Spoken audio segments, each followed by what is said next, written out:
Great show today, brought to you by our great presenting sponsor, which is Chevrolet, Chevy.com/Equinox EV.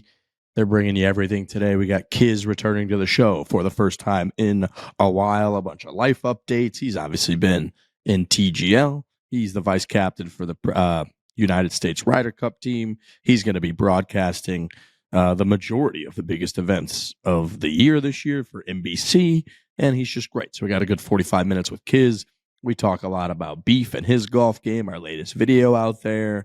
We got Four Nations hockey.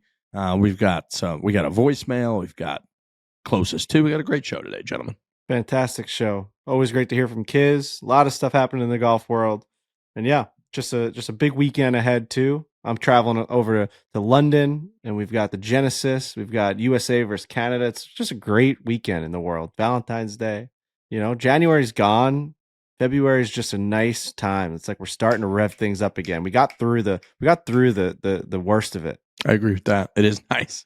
And then hell, next month, by the time we get to March, that's like Florida swing. You're getting close to springtime. Things are starting to pop. And the Equinox EV is popping. It offers a best-in-class 17.7-inch diagonal standard touchscreen display. They've got an available EPA estimated 319 miles of range on a full charge. The actual range may vary based on several factors. The all-electric Equinox EV, it's got a roomy interior, advanced safety features, and more. Head over to Chevy.com/Equinox EV. This fantastic feat of engineering and technology and history, with Chevy being a great American company for 100+ years. Is just a phenomenal sponsor for our show and everything that we do. So big thanks to them. But go to Chevy.com/Equinox EV. Check out product info, lease offers, and amazing deals. Chevrolet, together, let's drive. I've never seen Tiger laugh that hard in my whole life. And I've been around no, so, no, dude. He almost killed that him. was like entertaining as hell. Like for hours after the show, he couldn't stop. Foreplay, presented by Barstool Sports. We got a lovely show. It's always a great show when Kevin Kisner joins, and Scott Brown. You know, we could tease that a little bit. I don't think we heard a single noise from good old Brownie, Scott Brown, but he technically was in the truck in classic Aiken, South Carolina fashion. The two of them are driving around in their truck on a nice Wednesday here, going from a business meeting to the golf course. But it's been a little while. Kiz has been all over the place with TGL, with playing a little bit of golf, with the news of him hopping in the booth for NBC, doing a bunch of their biggest events. I believe, what does NBC have now? They've got, is it Players Championship, U.S. Open, Open Championship, and Ryder Cup? I think that's what NBC has. That sounds right. Yeah, it's always good to talk to Kiz. He's just the same old guy every time he hops on. I love talking to him. It's good to get his insight. You know, like you said, he's on NBC now. He's been a big part of TGL, and getting his perspective on all of that stuff is cool. And I think people are definitely going to want to hear it, because he's got some interesting opinions also on pace of play and sort of where the tour is at. So I think we're going to throw to that here in a little bit, pretty quickly. So definitely stick around for that, but always good to talk to Kevin Kisner. Yeah, Kiz is the best. He's what you want every pro to be. He's essentially what Justin Thomas wrote about in that letter, in that handwritten letter to the tour. You just got to be way more. You got to be way more available and just yourself, and stop always worrying about your brand, because you know what? The biggest stars don't care about that stuff. They just end up being themselves, and it all works out. It all works out. They're just who they are. You know, they show us exactly. Even you got Bryce Harper right now. He's just like cooking in his house. Have you seen this guy? He's like every single day now. Right? He's making coffee. He's making ice cream. He's making banana bread. He's just like, that's like, you know, that's just like Bryce Harper being Bryce Harper. I'm not saying every single guy on tour needs to do, but like, that's kind of like the Kevin Kisner. It's like, this is what I do, and this is who I am. I'm just going to show you guys and talk about it. I don't give a shit if you make fun of me. I don't care anything. And you know what? You gravitate towards those types of people that don't shelter themselves. They're not afraid to just like be themselves. Just do your own shit, man. Like NFL players, the biggest athlete, like even now, like everyone wants Tom Brady to be, you know, this great announcer. And what do they want from him? They want him to give all the insight that he possibly has. What was he experiencing out there when he was going on those runs? Like, we all just want people to be who they are. They want it. We want them to bring their lives to right in front of our faces. Like I want to see everything.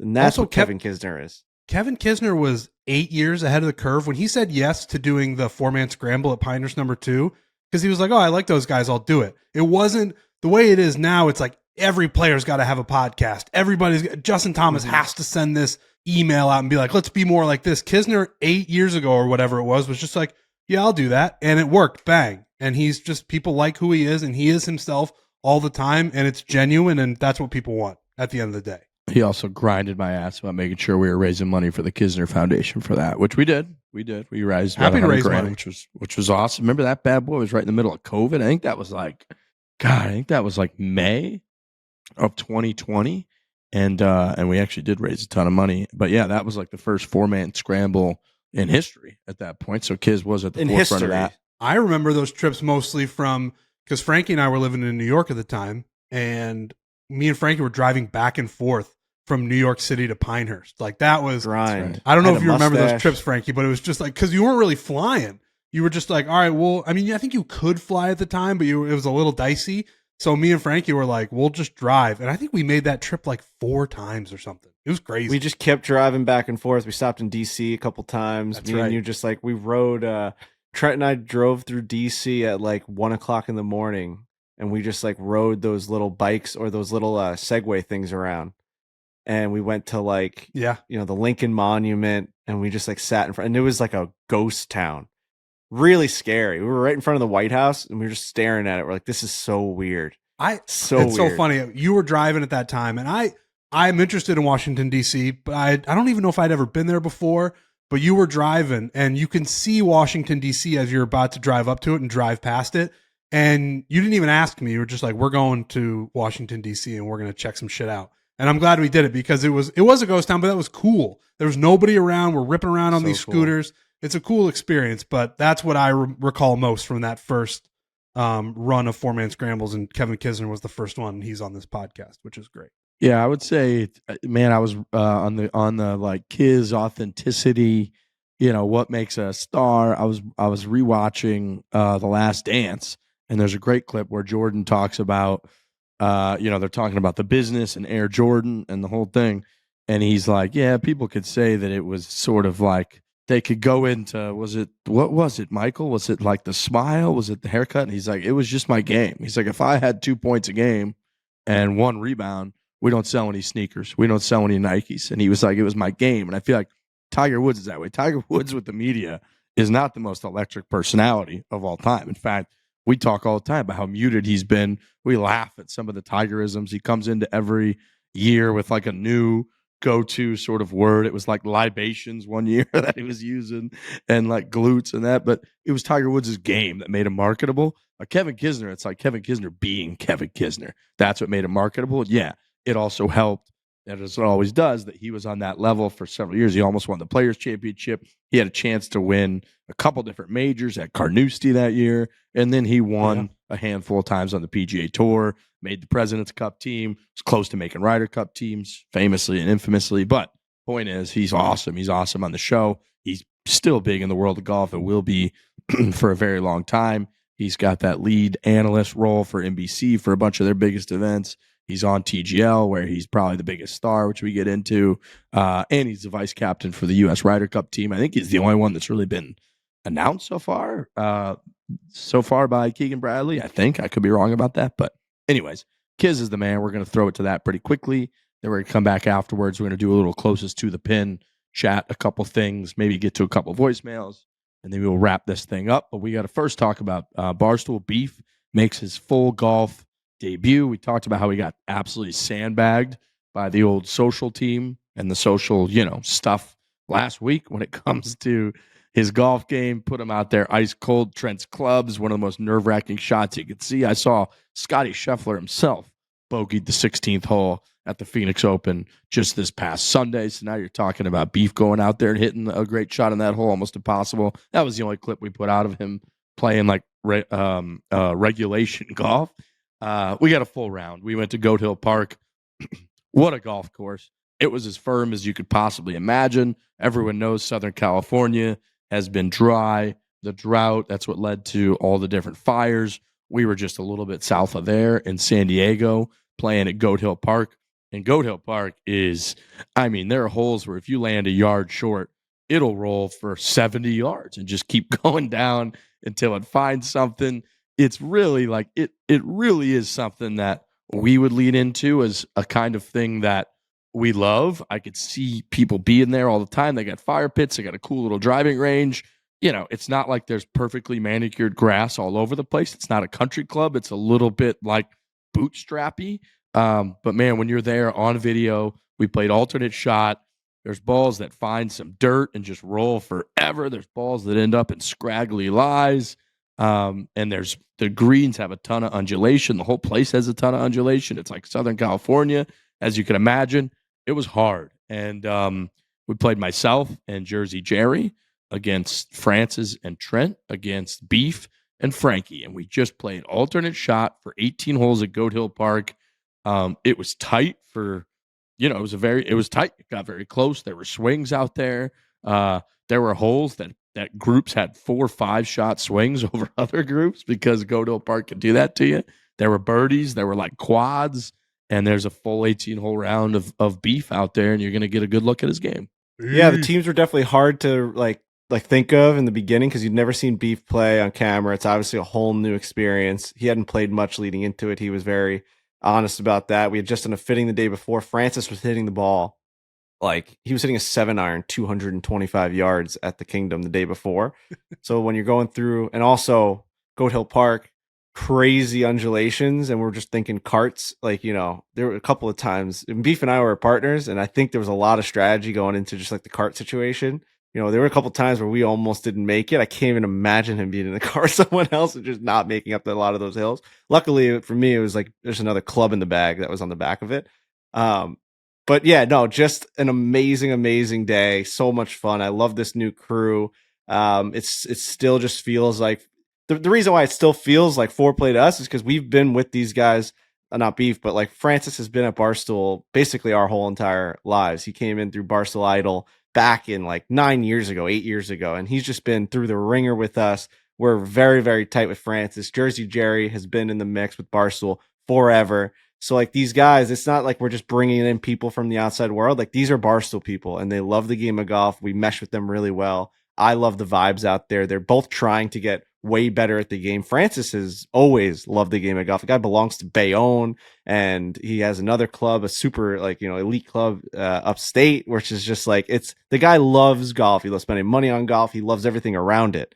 And it's just fun to see them start to like blossom in this brand because you can see how much they enjoy it. Because it's like getting a lottery ticket. It's like, oh, we get to go play golf now? It's fucking crazy. And they light up. Jersey Jerry is lighting up with the fact that he gets to go out there and play golf and get better at the game. So yeah, I think we'll probably tinker around with the teams. It's hard. You don't know how people are going to play. So yeah, it's a great video. Make sure you go watch it. It's Beef's first introduction. Very, very fun. I think the teams are fair. I think anybody could have won. I think we've seen, I remember the, it was the good alternate shot match that we did, and it's been out long enough now that it's not like spoilers, but it was like Trent and Garrett took everybody down, and it was like anybody can kind of win an alternate shot. So it's such a good format, man. I know we talked about it a lot over the last 6 months. Alt shot is just the best, and it's also we kind of keep reiterating that because nobody really plays it, which I understand. You're going to go play. You're going to be on a buddy's trip. You're going to go out Saturday. It's your one round in 2 weeks, whatever it is. You got kids. You got a job. You got obligations. You're going to go pay $100 or $150 or $50, whatever the hell you're going to pay. You're going to spend 4 hours. You want to like play your own ball. Totally get it. You want to get your money's worth. Totally get it. That's kind of why we reiterate, dude, it is so fun. Yes, I think it's great for the entertainment factor. So we think it's really good for like videoing. I think it's really good for camaraderie. Dude, like sitting in the cart, talking through shots, the highs, the lows. It's really good for pace of play. It's just great. Alternate shot's a blast. So it's a really good video. Crazy course to do it at because, like I said, you can have all kinds of swings. You can have, it really is almost like a little bit of links golf on steroids is kind of what it felt like out there, where it's like someone could hit a shot that lands on like just the middle left edge of the green and be totally fine. And somebody else could have one that landed 4 yards left of that, and it would kick 60 yards away and have some crazy shot Oh yeah. where you got to think about like bumping it into a hill or hitting it over the green and having it come down a hill. So it was really wild, and yeah, it's a great video. So people should go check that bad. We boy got one out bounce, right Beef and I, that where like I hit the ball too short in a par 3, and it was going to go down this mountain, and it stopped on like a turf. The second piece hole. of land. Dude, that was on the second hole. The difference was between huge. 4 and like a legit 11, like that's the difference right there. So you get good bounces, you get bad bounces out there. It's a really fun place. I think people are going to love that place is on video. Goat Hill Park. I think a lot of the locals are going to go nuts for that. I got the Some of hat on. drone work. Yep, Oh, that's nice. right. I've been wearing the hoodie like crazy. Everyone asks me where that logo's from. It's the coolest logo ever. And we didn't have Awesome any logo. no Brendan Jones with us. So let us know how the production ended up. We had Jared and Alex on the 1s and 2s. Nate the Great, who we will bring on some of the trips with us. And Yeah, let us know if we yeah. got to fire some people. Let us know. Yeah, let us know how that came out, because we haven't watched the video yet as we're recording this, because it just came out as we were interviewing Kiz. So which we can get to. Let We us can get to know, Kiz but now. if you hate it, then fuck you. So that's Yeah. let us know. I mean, I was like Yeah. droning most of the day, so who knows what the fuck it looked like. There were a couple shots that I was actually pretty proud of. Like, I hope they kept them in, like zoom ins from like Mars. I was way up top and I was doing the 7x zoom, and there were the coolest views of the putts. There were a couple missed putts that you really could see the break from above. It's so cool. I love that angle. That bird's eye view angle of a putt really shows how much you miss on the inside or the outside. They do that well at TGL. They've been able to capture a bunch of those where it's really cool. You can like actually see it moving. My biggest pet peeve with production of YouTube golf videos and any golf video, and I've said this to our guys a million times, and I think we're starting to get better at it, is the fucking roaming camera on a green. It drives me fucking nuts. When someone putts and you're basically making a triangle between the putter and the hole, and you follow the ball rolling to the cup, I think it's the worst filmed shot in the history of golf. You can't see the break. You can't see where the hole is. Essentially, the hole just like pops up as you move the camera, right? So picture that. I'm 15 feet away from the hole. They have the camera on me from behind me, right? And they're looking horizontally, basically, at this line that I'm putting on. And I hit the putt, and they're following the ball. And then I just miss the putt, and the ball keeps rolling. You see the cup for a second. It's just like, what are we doing? Find a stationary spot behind the fucking hole. Show this thing coming towards the hole or behind it. So, and don't move. Don't cut. No more cuts. I want to see the putt. You know what I mean? They do it That on drives tour me too. crazy. They do it Oh on my tour. God, I it remember drives me crazy. Max Homa missed the cut one time, like 3 or 4 years ago, maybe less. But anyways, he was tweeting about golf production and coverage, like on a Saturday or something, and it was his number one pet peeve. Was he was like, I don't get it. I don't get why they do that. I don't need in my life a closer look at what a hole and a ball look like. I don't care. Like, I want to see No, the just show me context the of break. putt. Right. And Yes. like you could see the undulation if you just hold the shot. You can like get a feel, you can acclimate to like what the putt looks like, and then have an understanding of how it rolled, missed, didn't break, took too much break, whatever. Whereas they always do that. They zoom all the way in. And I guess the only justification would ever be like, if it lips out hard, you want to have a cool look at like how it lipped out. Otherwise, it doesn't make any sense whatsoever. Replays. I don't. I've said that to our guy. I'm like, Yeah, replays. true. You could show a replay. There still could be a guy following it, and then you go back to it like, oh my God, it lipped out. And then as we're saying it lipped out, you show a slow motion version of it zoomed in, lipped out. There's ways to do it, but that initial, when I'm sitting down, I'm watching Breaking I'm 90, with I'm you. watching Breaking 85. I'm like, is Trent going to make this putt? And then all of a sudden it goes to that side angle. It's like, you've taken all the moment out. Did he start it out left? Did he start it right? I have no idea. It's a hope and a prayer now. Whatever. I don't think they did it too much, but if you're watching this, Whatever. make sure you tweet at Alex and Jared and Brendan. You know, keep them on their toes. Keep these fellas on their toes. I agree with that. I like it. I'm sure it came out great. All right. I know we teased it a little bit, but Kevin Kisner, man, I think we got to throw it to this young man. He's in this truck, cruising, driving. We get about 45 minutes with him, and we kind of get into it about all kinds of different things in the golf world. So without further ado, let's throw it to our great friend, Kiz.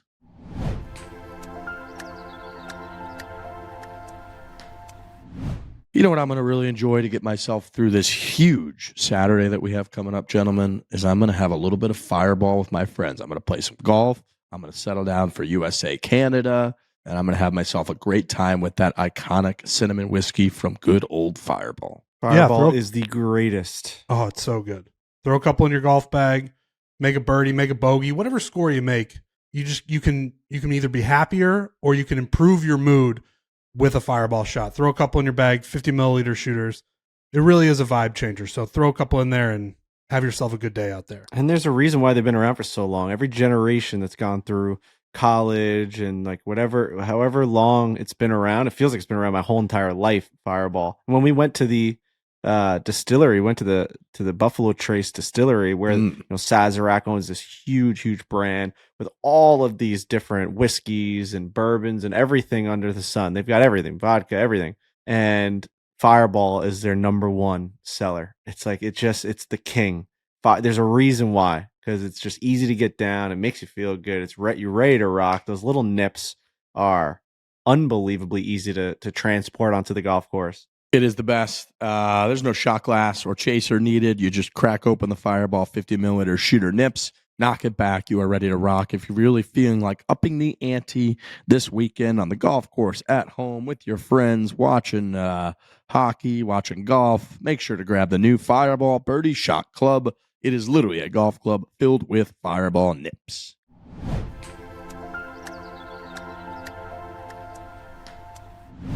We got What it. up, boys?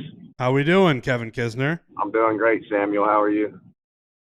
Oof, that was Trent Ryan, actually. That was me. So. It's okay. He can't see us. He's Oh, on the sorry. phone. Sorry. Hi, kids. I got my boy Hello. Scott Brown on the in the truck too. So you're getting a 2-for-1 here. I think I Wow. need to get a pay raise. What a deal. Where are you guys heading? We are starting a simulator golf business through Back Nine, and so we were at a meeting about the opening of the one in Augusta. Look at that. I feel like a lot of people are starting simulator golf businesses right now. Yeah. And when it's 42 and raining in February, it's a good spot to go hit balls. It is. What's it called? It's a franchise. It's called Back Nine Golf.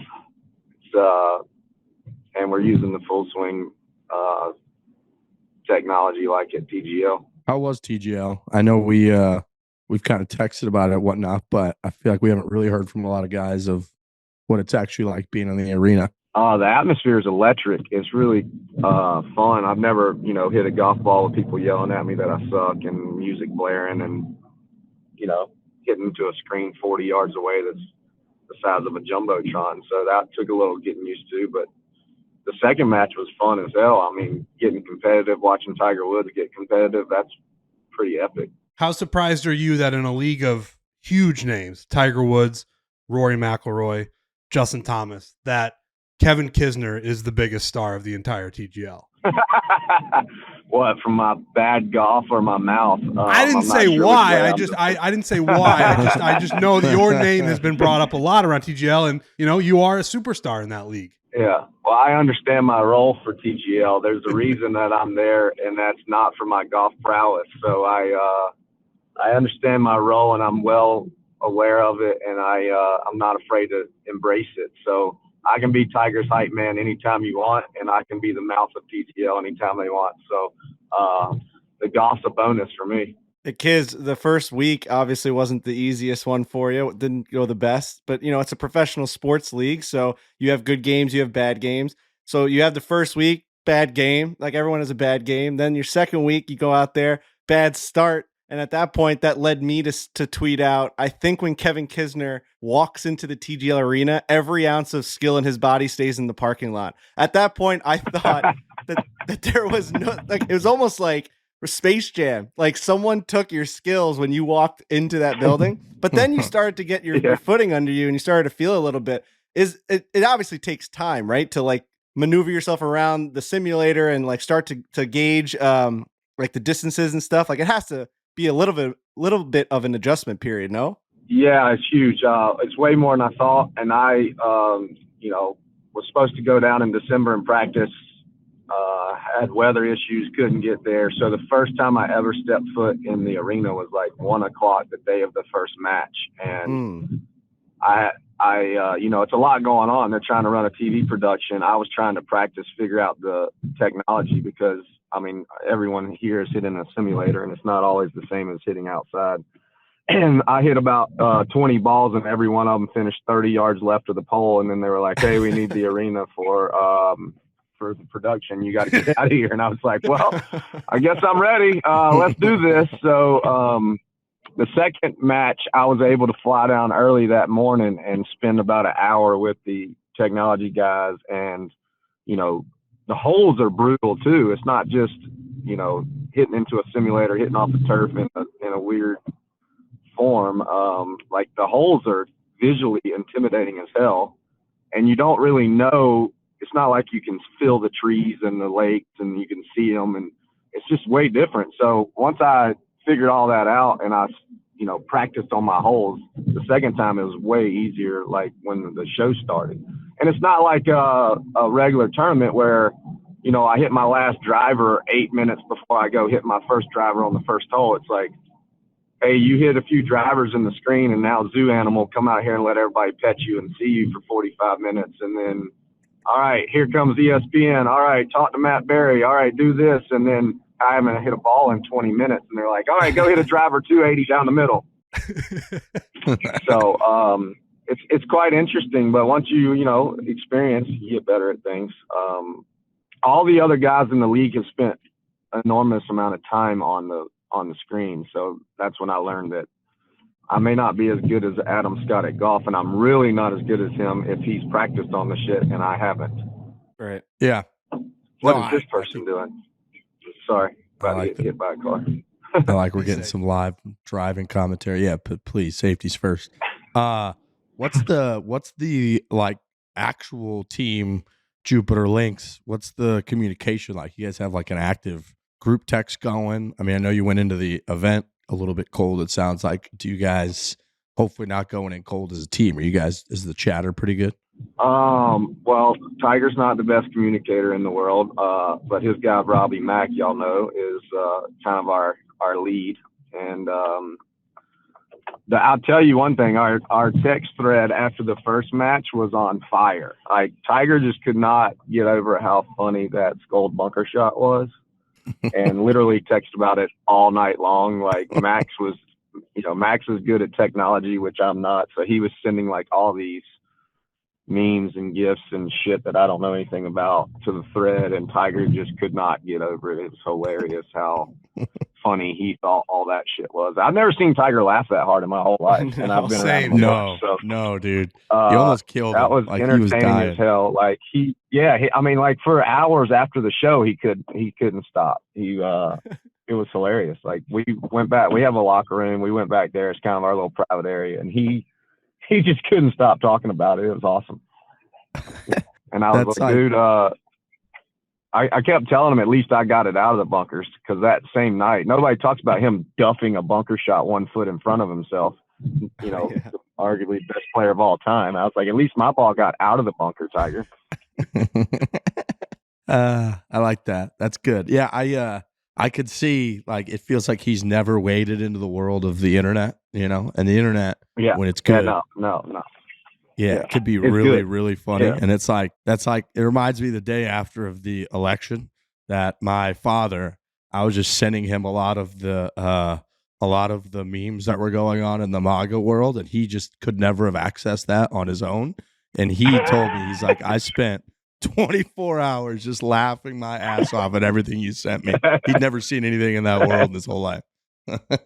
Yeah, it's quite entertaining. I'm not nearly as good as Max is at that shit, but man, like Max can make the memes, and then he can, I know y'all can probably do this too, where he was like drawing extra shit on them and making it even funnier, and then like putting my face in there. It was fucking hilarious. Yeah. The gig. So obviously, it was announced a couple months ago. You're going to be calling some of the bigger events in the world of golf this year. I know you've obviously done quite a bit of it over the last year and a half, whatnot, but in terms of the level of events, you haven't quite done that. You're going to be one of the biggest, you've got one of the biggest chairs in the game. I don't know necessarily that I'm going to ask if you've done all kinds of like preparation for that, but is there any different sort of approach or feeling or hype level on your end going into calling some of the biggest events in golf? I've done zero prep. I think the best prep for that job is actually what I'm doing, which is being amongst the guys, hearing the ins and outs, because it's so easy. Even I've caught myself last year and a few times to just show up and go talk about golf. But, if you're not in the mix, you don't really have a pulse for it. And I think like being in the locker room playing, obviously I would never, ever breach anybody's trust or say anything anybody wanted me not to say that I feel like it's privileged in the locker room. But just being around the guys, I think is way easier to talk about the guys, right? So, if I go play a practice round with Scotty Scheffler at Phoenix, it's a lot easier to go talk about Scotty Scheffler at the Players Championship. So nobody's ever done it that way before. And, like I never saw Johnny Miller in all the years that he called my golf on the range. So when he talked about me, I was like, how the hell does that guy know? I don't even talk to that guy. So I think knowing the guys and being able to be on a personal level is super helpful in that role. Yeah. It's funny. Like, I think that everybody's kind of got a different approach, and now we're kind of getting, for whatever reason, this phase of golf with Smiley being out there, with Colt being out there. It does feel like there's a lot more in the broadcasting world of guys that are closer to like peers rather than sort of commentating or analyzing from 30,000 feet, which I feel like we used to have. Yeah, I agree. And I think the viewer wants, everyone I ever talk to after I do it, if I say something on a personal level about someone, that's always what people tell me after broadcast they like the most. Man, that was so cool when you shared that story about Jordan Spieth or whatever. It just makes the golfer feel normal to the rest of the world. And that's what I think my role will be. I guess the flip side of that would be, and not that you would be like a hypercritical commentator. Like I don't even think that's necessarily what people want anymore. It's sort of to Riggs's point where they're like, you just kind of want somebody who knows what they're talking about, knows the guys, and can give you those insights. I guess on the other side of it, somebody might be like, oh, you wouldn't criticize a Scotty Scheffler because you don't want to ruin that relationship. Do you worry about that at all, or no? Nah, man, I'll be as critical as it needs to be. Obviously I'll call a bad shot a bad shot. Yeah. And to that role, like, I walked 9 straight days with Scotty Scheffler at the President's Cup as basically his little bitch, because I was the vice captain or vice assistant captain or whatever they call it. And anytime he hit a bad shot, I would just be like, dude, what the fuck was that? That's not a number one in the world type of golf shot. Get your shit together. And he would laugh his ass off. So he enjoys that type of banter too. And I think what guys respect me the most about is I just tell it like it is. I'm not going to hurt your feelings. I'm not going to go after your family or anything, but if you hit a shitty shot, I'm going to be the first one to tell you it's a shitty shot. I think you drop a couple what the fucks on the broadcast, you're going to warm the hearts of America. Yeah, they don't really love that on NBC for some reason. They have this thing called like FCC. That's why I'm more of a podcast guy. I like the podcast because I can be free. But It was funny when I did my first broadcast. I was like, well, I don't have time to go to New York to do any school or anything. He's like, no, I'll just give you a 30-minute call and we'll talk about it. And basically I got out of it, you can't say fuck, you can't say ass, and there was something else. And I go, well, what happens if I do say that? He goes, well, you'll lose your job, but I won't lose mine. Where does hell fall? Is hell okay? Hell's okay and shit's okay, which is really, like you can get away with shit. Yeah. I think it might have been ass. You can't say ass, fuck.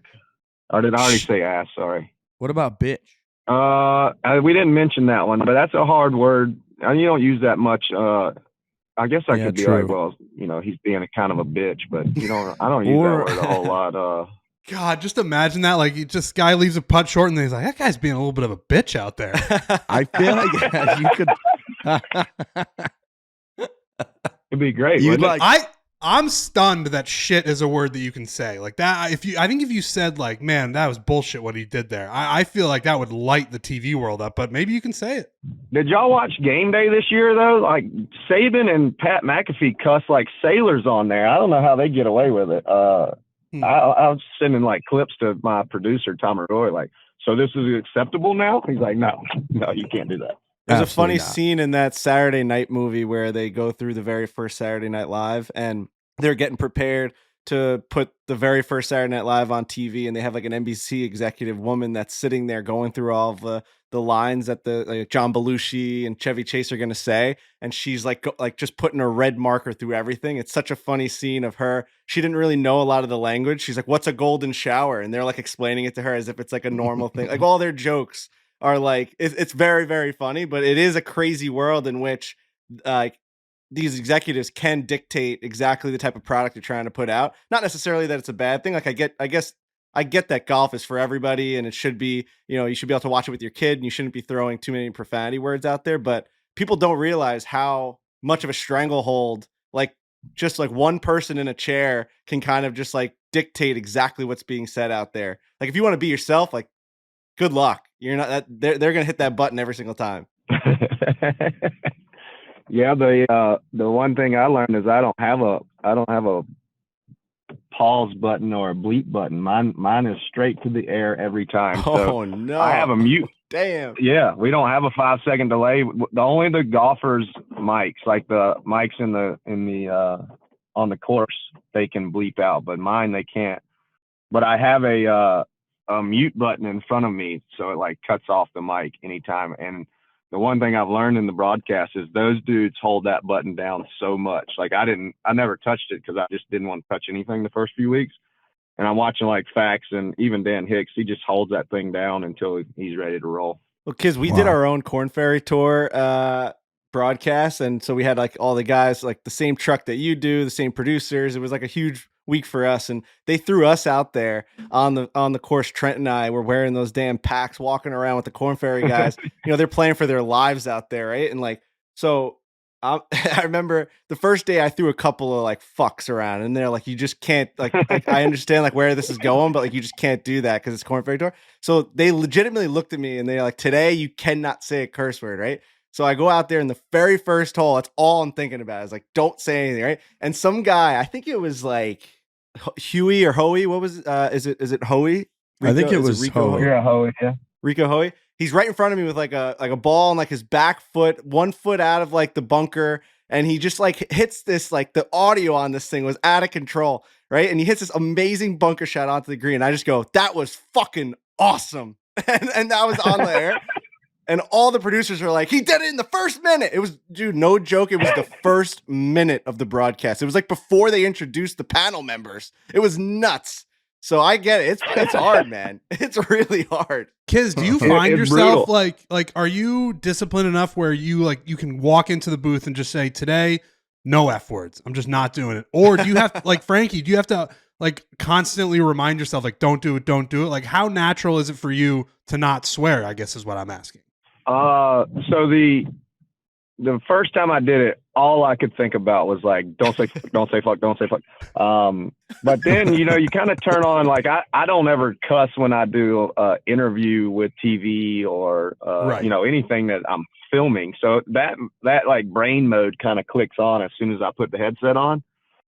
But what is fascinating is as soon as we go to a commercial, Tommy will open up all the mics. So like Smiley, Kurt Byron, anybody that's on the course, we can all chat. And you should hear the amount of cussing that goes on in that 90 seconds. So it's like, holy shit, kids, did you see that? That was fucking bullshit, blah, blah, blah, blah. But kids, talk about this. And then all of a sudden, Tommy will be like, all right, guys, shut up, 15, 14. And then it goes right back to like, church choir. You got to open the valve every once in a while. Just get it out. You got to get it out of your system. Yeah, you just got to get it out. Yeah, that's right. For sure. Kiz, you got any thoughts on the there's been a lot of chatter once again about the pace of play. You've been playing TGL with the shot clock. A lot of folks on our end of the whole thing being like, shot clock, enact the shot clock. Haven't been sort of on both sides, playing on the PGA Tour. You're in the booth. You've played with the shot clock. You have any thoughts on kind of the pace of play issue right now? Man, I just don't. I don't think it's a big deal. I think it's way overblown. I know it takes a long time, but you get your ass out there and walk as far as I walk and hit golf shots and tell me you can do it in less than 5 hours on greens that are rolling 13 and pins on top of slopes and marking 3-footers and playing for $10 million. I mean, it's just, I don't walk. When I play last week at Phoenix, I not one time said, man, that guy's slow, or I wish he would hurry up and hit, or why are we waiting here, or anything like that. I just don't see it. It's like every hole I walk off a green, I have to walk 200 yards backwards from the opposite way of the green to go tee off. Then I get to walk all the way back to where I started from. It just takes time. I just walking 7 miles takes time, right? And not only are we doing that, we're trying to figure out where the wind is, how to make a par on this hole. I just don't. and there's slow players. There's no doubt there's slow players, and people need to probably speed up if they're slow. But I don't see when I'm playing like, holy shit, I can't believe how slow this guy is. I don't hardly ever see that. It's interesting. Do you think the debate or, you know, a lot of the talk around slow play is about player to player, or is it more the viewer and trying to capture a more entertaining product for the people that are watching and for all the advertisers that are spending money on this product, right? Like all these ads and everything, like it's a big production. Do you think that it's losing a little bit of that juice by it being like 5 or 6 hour rounds? And I don't know what the answer is. Like we've been very upfront being like the Amex just had shit players in it. Like, you know, it wasn't, they had really bad ratings because there wasn't huge stars in it. So like at the end of the day, if the best players play the best golf, I see it too. It's always just going to be really great ratings. Rory McIlroy, he's in the hunt. The ratings were through the roof. Biggest PGA Tour event that wasn't like a major in forever. So like, yeah, I don't know what the answer is, but I assume, right, that it's more about the product on the TV than it is like, how does Kevin Kisner feel about another player out there? Like, because I don't think that that's really the biggest problem that you guys have. Well, I think the producers can do better on showing the golf at the golf time, right? Like you don't have to cut to Xander Schauffele talking to Kais for a minute and a half on this one shot. Like you can show 3 other shots and then come back to him when it's ready. Like you've been in the truck, you've got 7 billion cameras. You know exactly when some guy's hitting. And I think Tommy Roy does an exceptional job at going to the shot when it's time to hit the shot. People want to hear the conversations between players and caddies, no doubt, but we obviously don't want to just stand there and watch a guy hit or talk for a minute and a half or do, 13 practice swings. So I think producers can help that. And what's the end game? Like, what? Okay, call it 5 hours it takes us to play. If it takes us 4 hours and 48 minutes, who cares? I just don't think that's a big deal. Like, is it really affecting anybody's life? We have an end game every time. We have to finish at 6 o'clock. The science and the math works on what time we have to tee off to finish at that time. Like the rules officials are really good at understanding how long it takes to play certain courses. Obviously it takes less time to play Hilton Head than it does TPC Sawgrass just because of length, difficulty. And if we finish at 6 o'clock, who gives a shit? No, it's a good point. And Frankie made the point a couple weeks ago where, like, all right, you guys take 5 hours. Say by some miracle, it takes 3.5 hours. You guys somehow speed up pace of play to the point where it takes 3.5 hours. Is that actually going to make the ratings go way up? Is that going to make the PGA Tour the NFL? No. It's like there's way bigger problems, like getting the talent pool back together. Like there's a list of things that the PGA Tour can do to improve the product that like is going to make it better, as opposed to just saying like pace of play is our number one problem and that's why we're not getting viewership. That doesn't equal out to me. And Rory made that point a couple weeks ago too, and then he goes out and proves it. He's like, golf is golf, basically. If you like golf, you're going to watch it. If you like watching guys hitting shots, then you're going to watch it. And then if the best players in the world are playing and they're playing in good tournaments like Pebble Beach, people are going to watch. And that's just kind of the way that it is. Totally agree. Yeah. Pace of play is not the number one issue. It can't be in terms of viewership. Similar to our videos where we're like, we can knock this video down from an hour and 20. Like Brendan will sometimes be like, hey, is this video too long? We can get it down to like an hour and 8. And we're like, well, what was it? He's like an hour 20. And I always say like, well, at the end of the day, like we got them for an hour and 8 minutes. What's the extra 12? Are we really taking out context or funny moments just to cut down those 12 minutes? You're already there. Like to your point, like what are we actually going to knock it down from 5 hours to 4 hours and 42 minutes? Like at that point, why not just make it what it's always been? Players can be comfortable. Golf is what it is. Yeah, it is interesting, man, because I don't know that the answer is like, and I also like, is golf really failing that much that it's like that this is the reason why people aren't viewing it? Like they're like, to Trent's point, there's a lot more other reasons why the viewership is higher when there's better players and there's not, it's lower when there's worse players. Like I don't know that it's necessarily a pace of play thing, as opposed to it just being like same thing with baseball. If there's a good matchup, it's a low ratings game. If it's a great matchup, it's the best ratings of the year. It's just like it's the way like TV shows, sports work, movies, right? Some movies suck and like they just don't get good, money in the movie theater. Some movies are unbelievable blockbusters and they have lines at the door. It's the same thing with you guys. Blockbuster matchups just cause bigger ratings. I don't know what else to say. Yeah, like Rory went into Pebble Beach. I read some stat where it was like the highest rating since the 23 players or 24 players. So everybody's saying that the ratings are down. Well, we just proved to you that 2 weeks ago we had the best ratings in 2 years. So I think all of this is a moot point in my opinion. If Tiger Woods ever gets to play again, or as long as Rory McIlroy's, playing great, I don't think we have a whole lot to worry about from a rating standpoint. Yeah, I think that'll usually do it. That'll usually help a lot. I think, do you think we're getting any closer to the best players playing more frequently? Because I do think something that is hurting overall, I think everybody kind of agrees, is like, I think golf at its best really is a great product when you got the best players playing against the best players at really cool venues. I do think golf does pretty damn well and competes. It's an awesome Saturday, Sunday viewing experience, the whole deal. But I don't know that golf is good enough to be divided and have, a lot of the best players less likely to be playing against each other.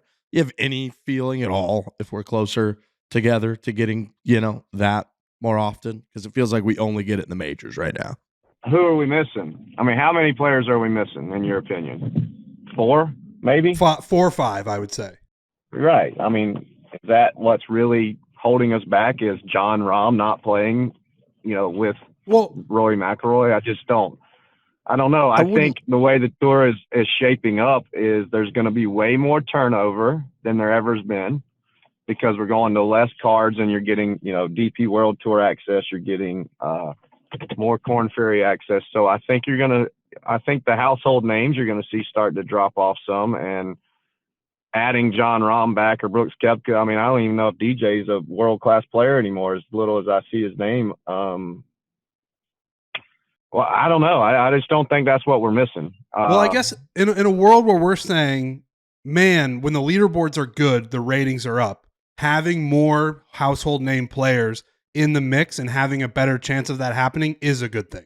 I agree with that totally, but I don't know that the tour's moving in a direction that we're gonna you're gonna have more turnover. Like if you have 100 cards, Ricky Fowler, Jordan Spieth loses their card in the last 2 out of 3 years or something like that. That's not exact quote our stats, but if you really start looking into it, it's like, man, you got to be really freaking good to be on this tour. And every kid I watch that comes out is 25 years old, hits at 350 in the air and makes putts now. Like, they're going to start taking some of these household names jobs, and we need to do a better job of boosting these younger kids up to a level that you're excited to go watch them play. Yeah, you got to make stars. That's what the PGA Tour has always been pretty good at. That's how you get the Justin Thomases, the Ricky Fowlers, the Jordan Spieths. Like, everyone ends up becoming a star. Ludwig right now is like the next up and coming big name. But I don't know. I don't know where I really fall, because you do have some powerhouse box office blockbuster names that you are not giving an option. They're not even an option to make that an entertaining, broadcast for the average viewer that does want to see those names all play together. Like, it's definitely a net positive to have everyone playing together as opposed to a negative. But yeah, I don't know what it is about, like, the star making seems to be like at a standstill, right? It's like we keep grasping onto the same names, it seems like, for the last 10 years. Like, there are the Ludwigs for sure, but like a Nick Dunlap isn't like an up and coming rising superstar every time he's on every time he's on a leaderboard, you're not turning on the TV for him. Like, for some reason, there's not many guys that you're really turning on the broadcast for. That hasn't been on the tour for 10 years. I agree totally. And we got to figure out a way to make that happen more, because the direction we're headed is we're going to have more names that people aren't household names competing, in my opinion. We're giving all these cards to college kids, which is great, but we got to do something to make them be the next Rory McIlroy or the next Justin Thomas. Those guys are getting older, in my opinion, and it's hard. The game's hard. I'm 41, and it's not as easy as it was when I was 28. Like, getting out of the truck hurts and not hitting balls 350 yards in the air. Yeah, it's hard. It's hard to create stars too. It's really hard to make stars. It feels like I feel like the direction of the sort of teaching and study of how to play at the highest level is unfortunately leading to a little bit more of a boring style of golfer and entertainment level from the golfer. And it reminds me, honestly, of talking to you kids like 6 years ago when I was like, hey, they're showing you on TV, you're actually pretty boring. And then you texted me after being like, I'm trying to be boring when I'm playing golf on TV. I'm trying to hit fairways and greens and roll the ball in. And I feel like that's a little bit of an unfortunate sort of like byproduct of trying to create stars now, is that I think people are trying to play a little bit more Patrick Cantlay, Scotty Scheffler. Rory said it himself. Like, I'm trying to play a little bit more like Scotty Scheffler. And I love Scotty, and I think Scotty has played so well that his even playing boring is incredibly entertaining because he's on that level of greatness now where it's like, fuck, Scotty's doing it again. But do you feel like people are sort of trying to play more boring golf and that just maybe doesn't translate as well to creating stars? Well, I think, you kind of death by your own sword. You start playing for $20 million and you only have 100 jobs in the entire world. There's not a whole lot of time to be cutting up. Everybody I know wants my job, and everybody I know that plays golf wants Scotty Scheffler's job, right? And so every day he wakes up or I wake up, we're trying to fight our ass off for 100 jobs in the entire world. Yeah. And no other sport has that few jobs and plays for that amount of money and only has a shelf life of, hey, if I play bad this year, it's over, like literally over. You can't get back in, like other than going to the Corn Ferry Tour. So the access is so limited and it's so hard to get out there that you just can't go out there and fuck around. You can't, hey, I'm going to be really entertaining today, but if I lose my job, nobody cares and I'll never be out here again. I just looked it up. As of September 12th, 2024, there were 1,696 active players in the NFL. And like you said, there are 100 players each year 100. keep their tour card. And maybe you factor in another but 50 they have to 100 contracts, that have dude. exemptions and stuff. Right. Contracts. They have 3-year contracts. So if they cut them, they still got to pay them. Like if I get cut, I just lose $250,000 on the year because I didn't make any money. And I had to pay for all my shit to get out there. I had to pay a coach and I had to pay a caddy and I had to pay my airfare, and that's what is different. That's why people are grinding their ass off. It's a good point. Definitely making a great point. It's impossible to be a professional golfer. It is so hard, arguably the hardest thing. But I mean, we have to play devil's advocate where it's like, there's like 52 players on every single football team. There's 1 million football teams in every single county and every single state in the country. It's like, you're telling me only 1,000 guys go pro. It's like, that's fucking unbelievably hard. So many more kids play football than they do golf, right? No doubt. Just had to get that out there. So it's not just right. It's impossibly I totally hard agree. to make it to the I would never. I'm not it's saying all that hard. golf Professional sports are harder sport to make it than any of them. I think they're all brutally hard. Everybody wants to play baseball or basketball or be in the NFL, but I wouldn't say that the golf thing is just so hard because you're actively, if I go play basketball and miss 17 straight shots that night, tomorrow night I get to try again and I still get paid. If I miss 17 straight putts, I go home, loser, miss the cut, try again. Totally agree with that. Once you are a pro, and getting there is impossibly hard. Once you are a pro, there is no harder sport, I think, to maintain your level. Like you make it to a certain level, you start to like spend money, you start to like think that this is what your life is going to be, and then you have to continuously keep performing, as opposed to these other leagues where you could have a great rookie season, sign a deal, and just kind of coast for the rest of your career, and that's your money. Like there is zero coasting in PGA Tour. You can't. Every single day that you tee it up, that's the only reason you're going to get paid is if you play well, which is so unique, impossibly hard to even wrap your head around. And there's been guys that have they've come out, they've played well in the beginning of their career, and then you never see them again. And you're like, man, that lifestyle came and went like that. Blink of an eye. I find it brutal.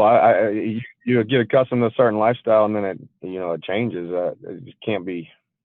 Luckily, I haven't played good in 2 years either. And obviously I've made the income that I'm used to, but have supplemented with other jobs and have done well enough to save enough. But it's brutal, man. I can't imagine like a young kid going out there and keeping his card, making $2 or $3 million, and then all of a sudden having a really bad year and losing his job. And like, man, I bought a house in Jupiter. I joined this club, and now I got to get rid of all that. It's because the ball's not going in the hole.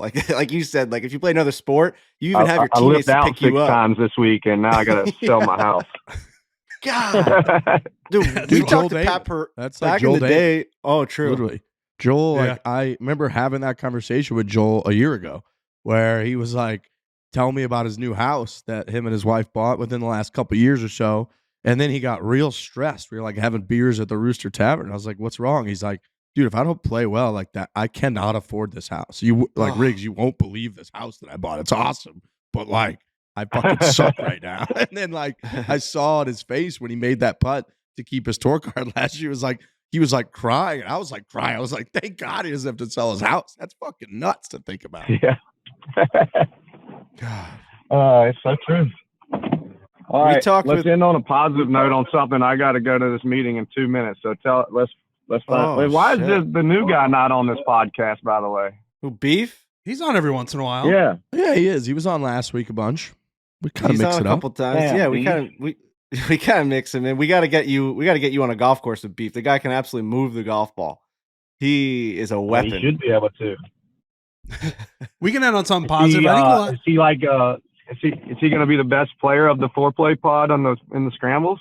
We'll see, man. I mean, in certain aspects of the game, there's no doubt. He's a teaching professional. He is like a 5. And as a teaching professional, he doesn't play as much as he wished that he did. Like when he was working at Thornberry Creek Country Club, he was doing 100,000 hours of lessons. He says he wasn't really playing his own ball much. He's just, kind of like a range rat, just out there, just working on people's swings. So now that he gets to play the game more, he's hoping to get that game dialed down to where he wants it to. So it's going to be a little bit of a transition period for him. But man, the guy is one of my favorite people I've ever met. Genuinely one of my favorite people I've ever met. You want to have a beer with a guy? It's Beef. Yeah, I laughed hysterically at y'all's post where he was shaking everybody's hand and taking his hat off. I was like, this guy's epic, So man. good, dude. So good. He's the best. He's the absolute best. Dude takes his hat off to say goodnight at the Airbnb. It's nuts. Kids, I'll end with something positive. Are you going to bring, as the vice captain of the U.S. Ryder Cup team? Are you gonna bring home a W this year for Team USA? Man, that would be unbelievable. What the most impressed thing I've been is how jacked, involved Keegan Bradley is about this. Like this is like his sole mission in life is to do this and do it the right way. And when I went down there to practice when we played him in TGL, him and I sat on the green at like noon for an hour and talked just about all he wants to do, things. I mean, we're 7 months out, and this dude has a legit plan. He's got tons of great ideas. He is an ultimate leader when it comes to running the show, and I'm blown away at how good he's doing so far. That does fire me up. That's a good positive note. Yeah, I loved looking at I was looking at your golf bag when we were on the putting green the other day, and one of your head covers was just Ryder Cup Team USA 2025, and it got me jacked up being like Kiz's vice captain is going to be out there with Keegan running the show at Bethpage. Got me fired up. Yeah, I didn't have a club deal for this year to start, so I called Keegan. I was like, bring me the Ryder Cup shit, man. I'll rock it all year long. And he brought that to me at TG, so been rocking it on. If there's not a captain's dinner at Borelli's, what the fuck are we even doing? Bethpage. I don't Borelli's know. That has to be, right? I mean, if you're not setting that up, I'll make it so old school. I'll have Laredo back there making pizzas for you guys. It'll feel like you went into a little slice of Italy. I mean, come on, let's set that shit up, Kiz. Done. At the very least, I'm coming, Frankie. I love it. I absolutely love it. God, I can't wait, man. In my backyard, Ryder Cup. God damn. Woo! Are they going to give you some credentials, or are you going to have to beg me for some? Well, we're going to be on our hands and knees all week just trying to get into every little crevice of that place.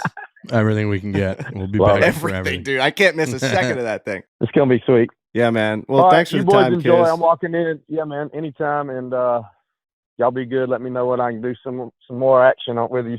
Thank you, Kiz. You're the man. Yeah, man. All right, see you, both. See ya. See you, Scott Brown. Oh, fuck. Oh, yeah. Sorry, Brownie. Hi, Scott. I mean, it's funny. It's like you're you're talking about how hard it is to make it on tour. Like that guy has just kind of been grinding his whole entire life. Like I was looking at his schedule. Like he played a bunch of events in 2023, like, Corn Ferry events, like Monday qualifiers, trying to get into tournaments, playing in Bermuda, playing all these tournaments. It's just grinding your way. And then 2024, he played one event. So it's just like at some point you're like, I can't keep up. I just gotta just be who I am. Like, you gave it a great run. You had a couple really good runs. You did well, but like, it's so fucking hard to be the guy. You got to be the guy to be one of the top 100. Well, then you look at, and he's got his good friend Kiz, who, they play together all the time. I'm sure he's looking at him like it's not that different. And Kiz goes on a run, he had those few years where he won millions of dollars. And you're like, why? What's the difference? What's the difference? That would drive me insane. It's so hard. Dude, Kiz, like his peer probably beats him half the time at Palmetto and all their matches. And Kiz got an exemption this year because he finished like last year top 50 in career earnings on the PGA Tour. And you're just like, what? What are you talking about? Crazy. He's probably looking at the radio at the telephone coming out of the truck while we were talking about that conversation, all side-eyed, being like, you motherfuckers are talking about me. Yeah.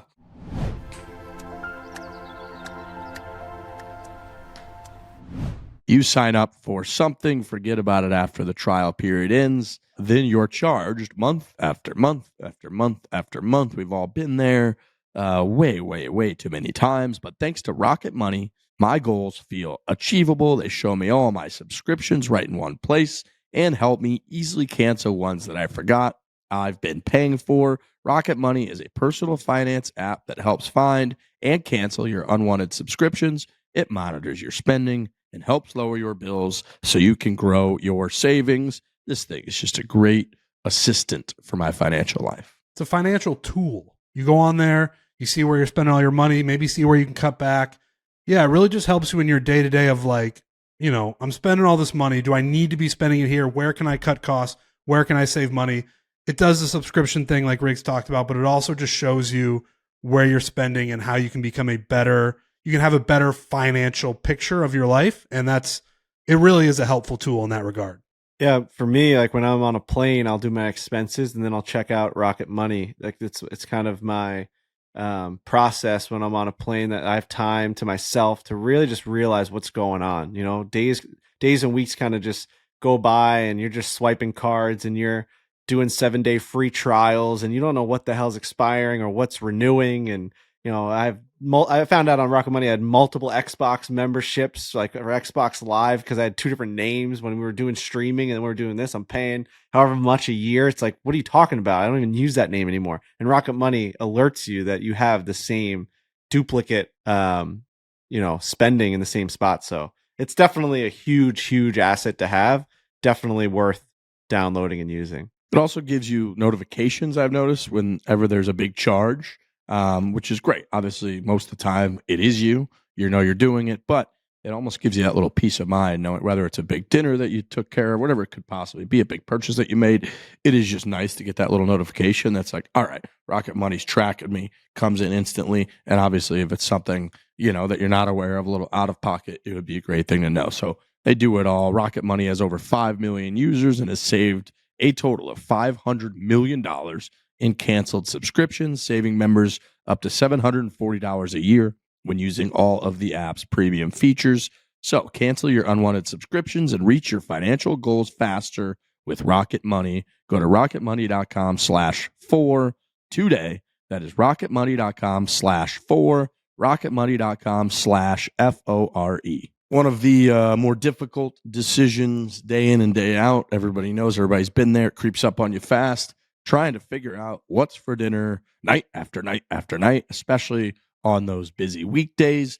Get dinner done the easy way thanks to Hello Fresh. It's easy to find time to eat well with 50 wholesome, hassle-free meals to choose from each week delivered to your door. HelloFresh's new ready-made meals go from the fridge to your fork in just 3 minutes. It's the same high-quality ingredients and restaurant-worthy flavor you expect from HelloFresh, just with none of the work. HelloFresh is huge for us. Yeah, I get a couple of these sent to me a week, and I talked early on in this year of how I wanted to start cooking a little bit more, get a little bit better at it.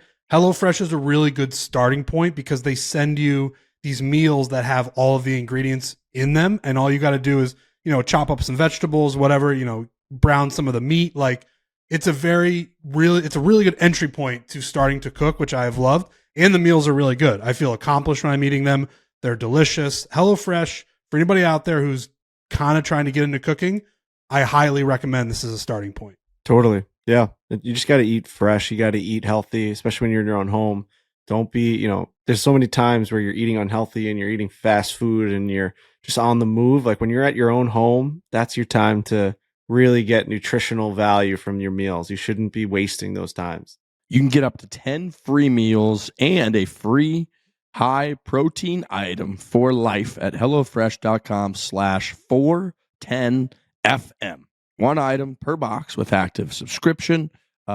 Free meals applied as discount on your first box. New subscribers only. Varies by plan. Again, that is up to 10 free HelloFresh meals. Just go to HelloFresh.com/FORE10FM. That is 410FM. Again, HelloFresh.com/410FM.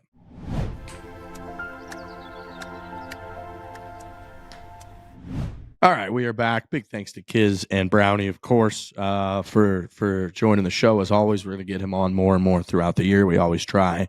And he's sneaky busy. I mean, I know right after he did the last TGO, we tried to get Kiz on, and he was like, dude, I'm literally flying all day tomorrow, and then I tee it up at the Amex the next day. And it's sneaky hard to get him on, believe it or not. So glad he was able to take the time. I mean, we legit had to get him driving in his truck. He was like, I could call in while I'm driving in my truck. That's when I can do the show. So a big thanks to Kiz. He's the best. A quick couple talking points here from the world of golf, and then we're going to get into a few segments. A little bit of Colin Morikawa sassiness. So Lucas Glover came out and said that they should ban Aimpoint. I like the fact that Lucas Glover, by the way, is vocal. I very much appreciate that. I feel like over the years, every couple months or so, he's got a little bit of a quote out there, a little bit of a spicy quote. And as folks who are pretty much make our whole lives being vocal and have opinions about, in this case, golf, I like that he's out there. But when you are, a Lucas Glover, you might run into some resistance from some players and some other folks in the game, and he does. And it's a little bit, I know Frankie talks about this a lot with Ryan Whitney, when you say certain things about the, NHL, whatever. It's like if he comes over the top, no matter what he says, it's going to be like, oh, dunked on you no matter what. Lucas Glover puts himself out there a little bit. And, I know he's won the U.S. Open. He had a stretch a couple years ago where he won. But overall, he's sort of on the back nine of his career. And a Colin Morikawa is about as red hot and, close to as big of a name as he could be in the game. So he comes out. He clearly had something prepared for this, because he was like, I got no issues with Lucas Glover, however, but you're going to talk about banning Aimpoint. How about we ban long putters? And then these people were just showing that clip of Lucas Glover with like the Bernhard Longer type long putter. So a quick little, over the top response from Colin Morikawa. The Aimpoint thing is very interesting because everyone now is pointing to the fact that statistically, Aimpoint has not improved putting. People are not like making more putts because of Aimpoint yet. It takes more time. I think part of Lucas Glover was like, he said it's rude to be stomping up near the hole, try to like feel the break, which that got a good chuckle out of me. But Aimpoint is interesting. It's been brought up here and there. Max Homa had the clip from, whenever that was, maybe a year and a half ago, where it was like, took him like 2 minutes or whatever that was to hit a putt. And he kind of quote tweeted it after and was like, hand up. I didn't realize it. This is actually hard for me to watch. I need to be faster. So Aimpoint clearly is a little bit slow. And if it doesn't help, then what are we doing here? So, I know we just got into it with Kiz about pace of play and him basically being like, I really don't think pace of play is an issue. But yeah, Aimpoint's a little interesting. And Colin Morikawa had a nice little moment there. I like this infighting that we're getting. Charlie Hoffman, Rory, Lucas, Colin. Regardless of how you feel about Aimpoint, and if it's not improving putting, what are you doing? But I don't think guys are going to stop, so it's kind of a moot point. But I like that the tour guys are going after each other. There's Lucas Glover's got to write a letter, and Colin Morikawa's got to write a letter. Like this is good, and that's sort of my takeaway from it. What are they going to ban Aimpoint? Probably not. I don't see that happening anytime soon. But I like that tour players are kind of sniping at each other. Makes it way more interesting. Yeah, we point. have asked for that. We've asked for that with the LPGA. Like that's how you make stars, is you kind of create drama. I don't know that the drama is going to be Glover versus Morikawa, but it's a start. And yeah, guys are starting to voice their opinion.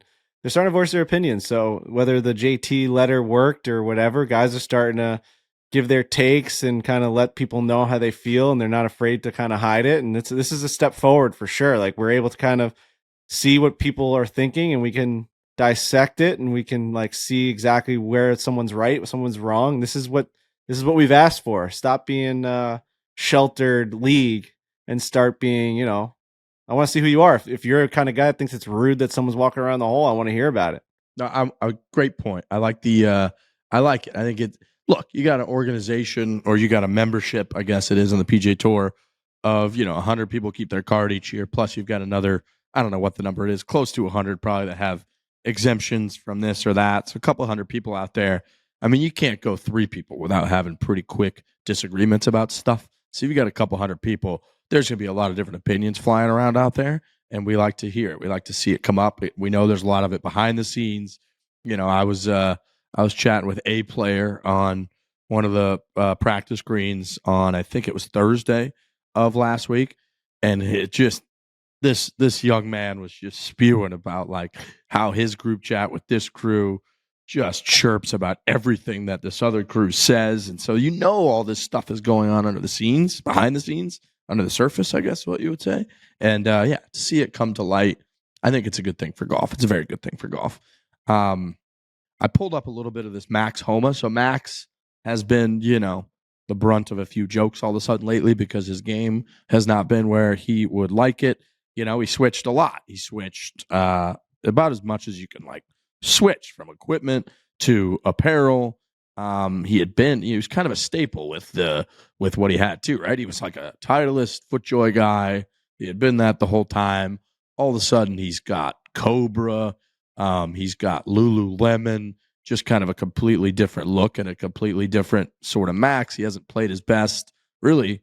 He kind of mentioned it since April. He's been kind of frustrated. But I thought for a guy who's as popular as he is, and really popular in like kind of a winning type of way, right? Like since he's gained a bunch of traction publicly, has been since he's won a handful of times on tour. He's been a President's Cup and Ryder Cup kind of stud for the USA.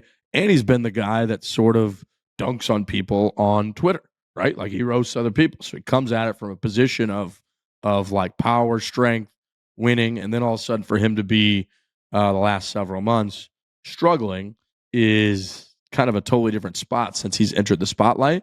And he was asked about sort of the struggles with his game during his presser, and he had some interesting things to say. So do we have that, Bush? I know that I am quite tough when it comes to this stuff. I've gone through this much worse before, where the results weren't coming. I definitely have my low days. I've been incredibly frustrated since April. But I also I find pride in waking up after a hard day and having the energy to go get better. So I do think at the end of all my days, and I would assume most people would think this way about themselves, whatever walk of life you're in, whatever job you have.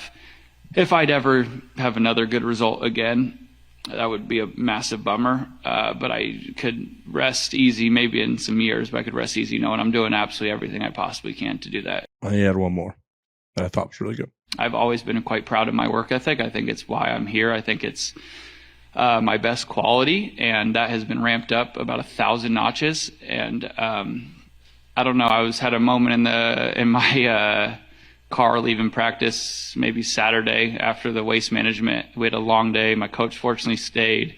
My caddy came out. We had a very long day at the golf course.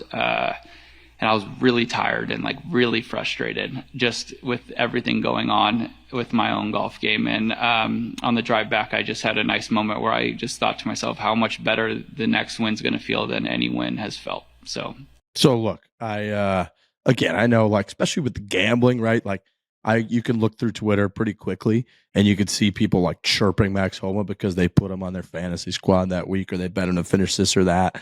And I just thought a couple of those quotes from Max, the finale there kind of like gave me chills when I saw it for the first time, being like, I just know that next win is going to feel better than any of the other ones.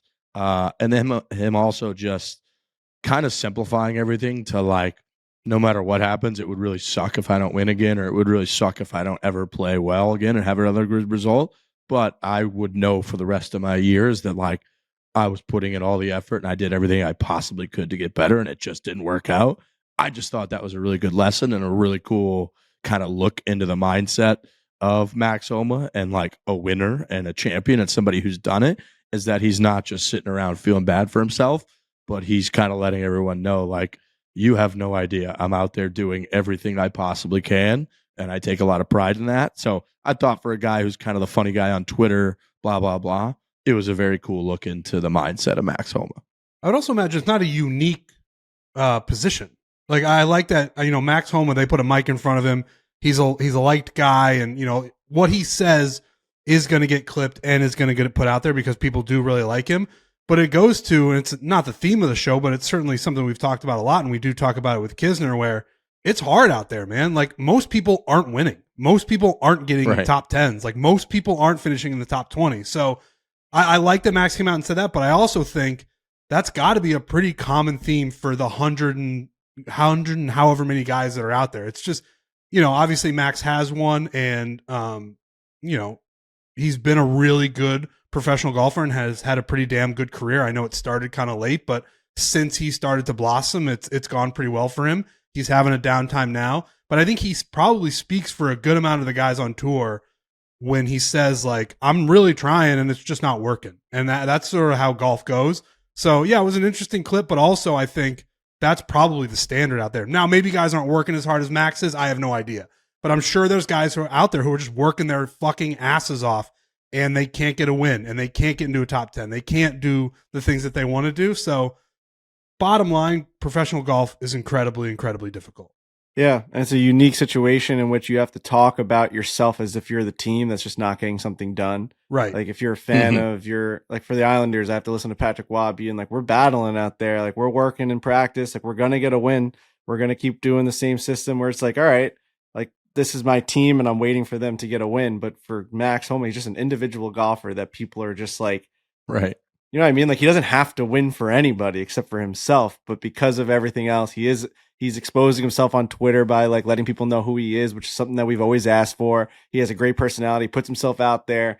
He's one of the fan favorites. Like, now he does have people that are like, if you don't win, we're going to shit on you, which is a unique situation in golf. That's not typically the type of position you find yourself in. It's an individual sport. No one cares if you win or lose. They just want to watch a good product at the end of the day. We've said that many times. Everyone cheers for the winner on the PGA Tour. It's bizarre. There's no like teams. There's no winning. There's no losing. It's like, oh, Neil Shipley won. Yay. We're going to talk about it on the podcast. Oh, Max Homa won. Yay. There's no, obviously now Live and TGL, there's teams and you can root for one or the other. But for Max to have to go out there go out there in an interview and be like, basically talk as if like the Max Homa team has suffered a lot of losses, and we're going to keep the same system going, and we're going to keep trying at this thing, and we've had a great career, and we're just going to keep, like, it's just unique, right? Like, you don't typically hear someone talk like that in the game of golf. So yeah, I think he's great for the game. I think he's had a great career. He's nowhere close to done. The guy's probably not even halfway there yet.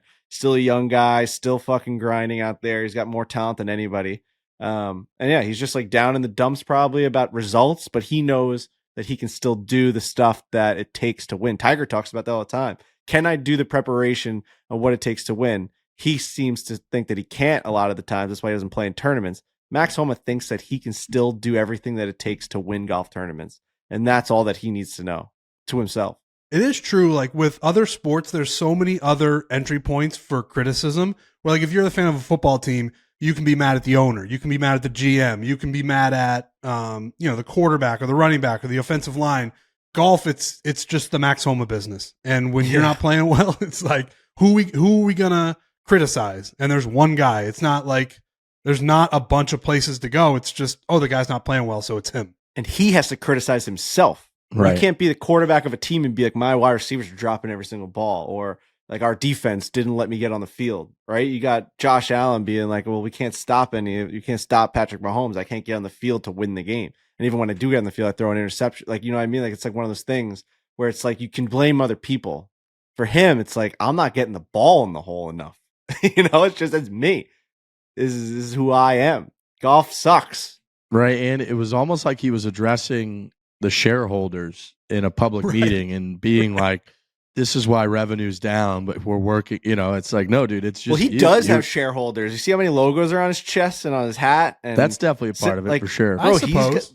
They've got a lot of stress. Like, we feel it in this brand where it's like, we got all these sponsors and you want to make them happy. You want to keep growing. You want to have a good year, which, by the way, we did have a good year. Thank you to everybody. It's amazing. We're in year like 9 and you see all like the numbers and like all the downloads and the views, everything's still going up, which is fucking psychotic, which is awesome. Crazy. You sit here and you're like, oh, obviously everything's at 0, and it's not. It's like it's better in 2024 than it was in 2023. No, I'm gonna wake up, get the report, and it's gonna be 0. I know that. 0. I know it's gonna be 0. But you feel that same 0. stress, all right. And I'm sure Max doesn't feel it as much as we do because like this is our business, and he can just go play good golf and win money, and he can have 0 brands on his. He could have just Max Homa written all over his chest and just go out and just win a tournament, win $10 million, and that's it. That's that. But he has a lot of pressure, man. He's the guy for Lulu, and he's the guy for Cobra, and he's wearing all these brands. He's the guy. He's in every commercial. He's in Netflix. He's everywhere, man. It's like this. He's a star. He's a fucking star. He's feeling the pressure, man. Yeah, understandable, incredibly understandable, and he's a down to earth guy. So it's hard for him to detach himself from all of that, which I respect. That's why he's so good in interviews. That's why he's so good on Twitter, was because he's not as detached as some of these other guys. He's very present with all of the conversation. It's if someone else is thinking whatever it might be about him, his game, if the public conversation is about, like, he's already gotten there on his own, right? He's like aware enough to have already gotten there on his own. And it's a good point. Like, he feels that pressure. And I just love that guy. I love him. He's delivered in awesome moments. I was just looking randomly. How about this? When he won his first PGA Tour event, the 2019 Wells Fargo, the runner-up that year was Joel Damon. How nice is that? Oh, wow. I know. Nice. What a time. Closest to the pin, I'm bringing it. It's got time. Hell yeah. Let's do closest to the pin. Let's get a little update. Closest to the pin. Let's get an update from the Bushman.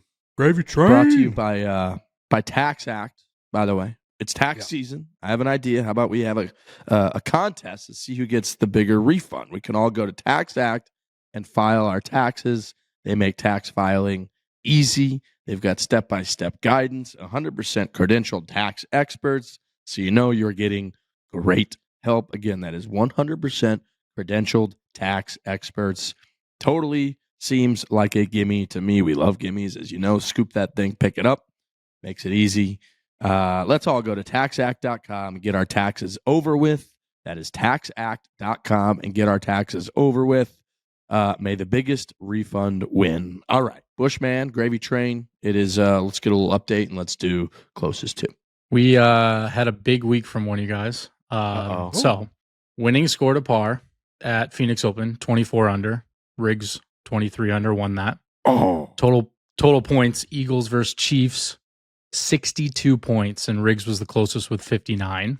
God damn. Wow.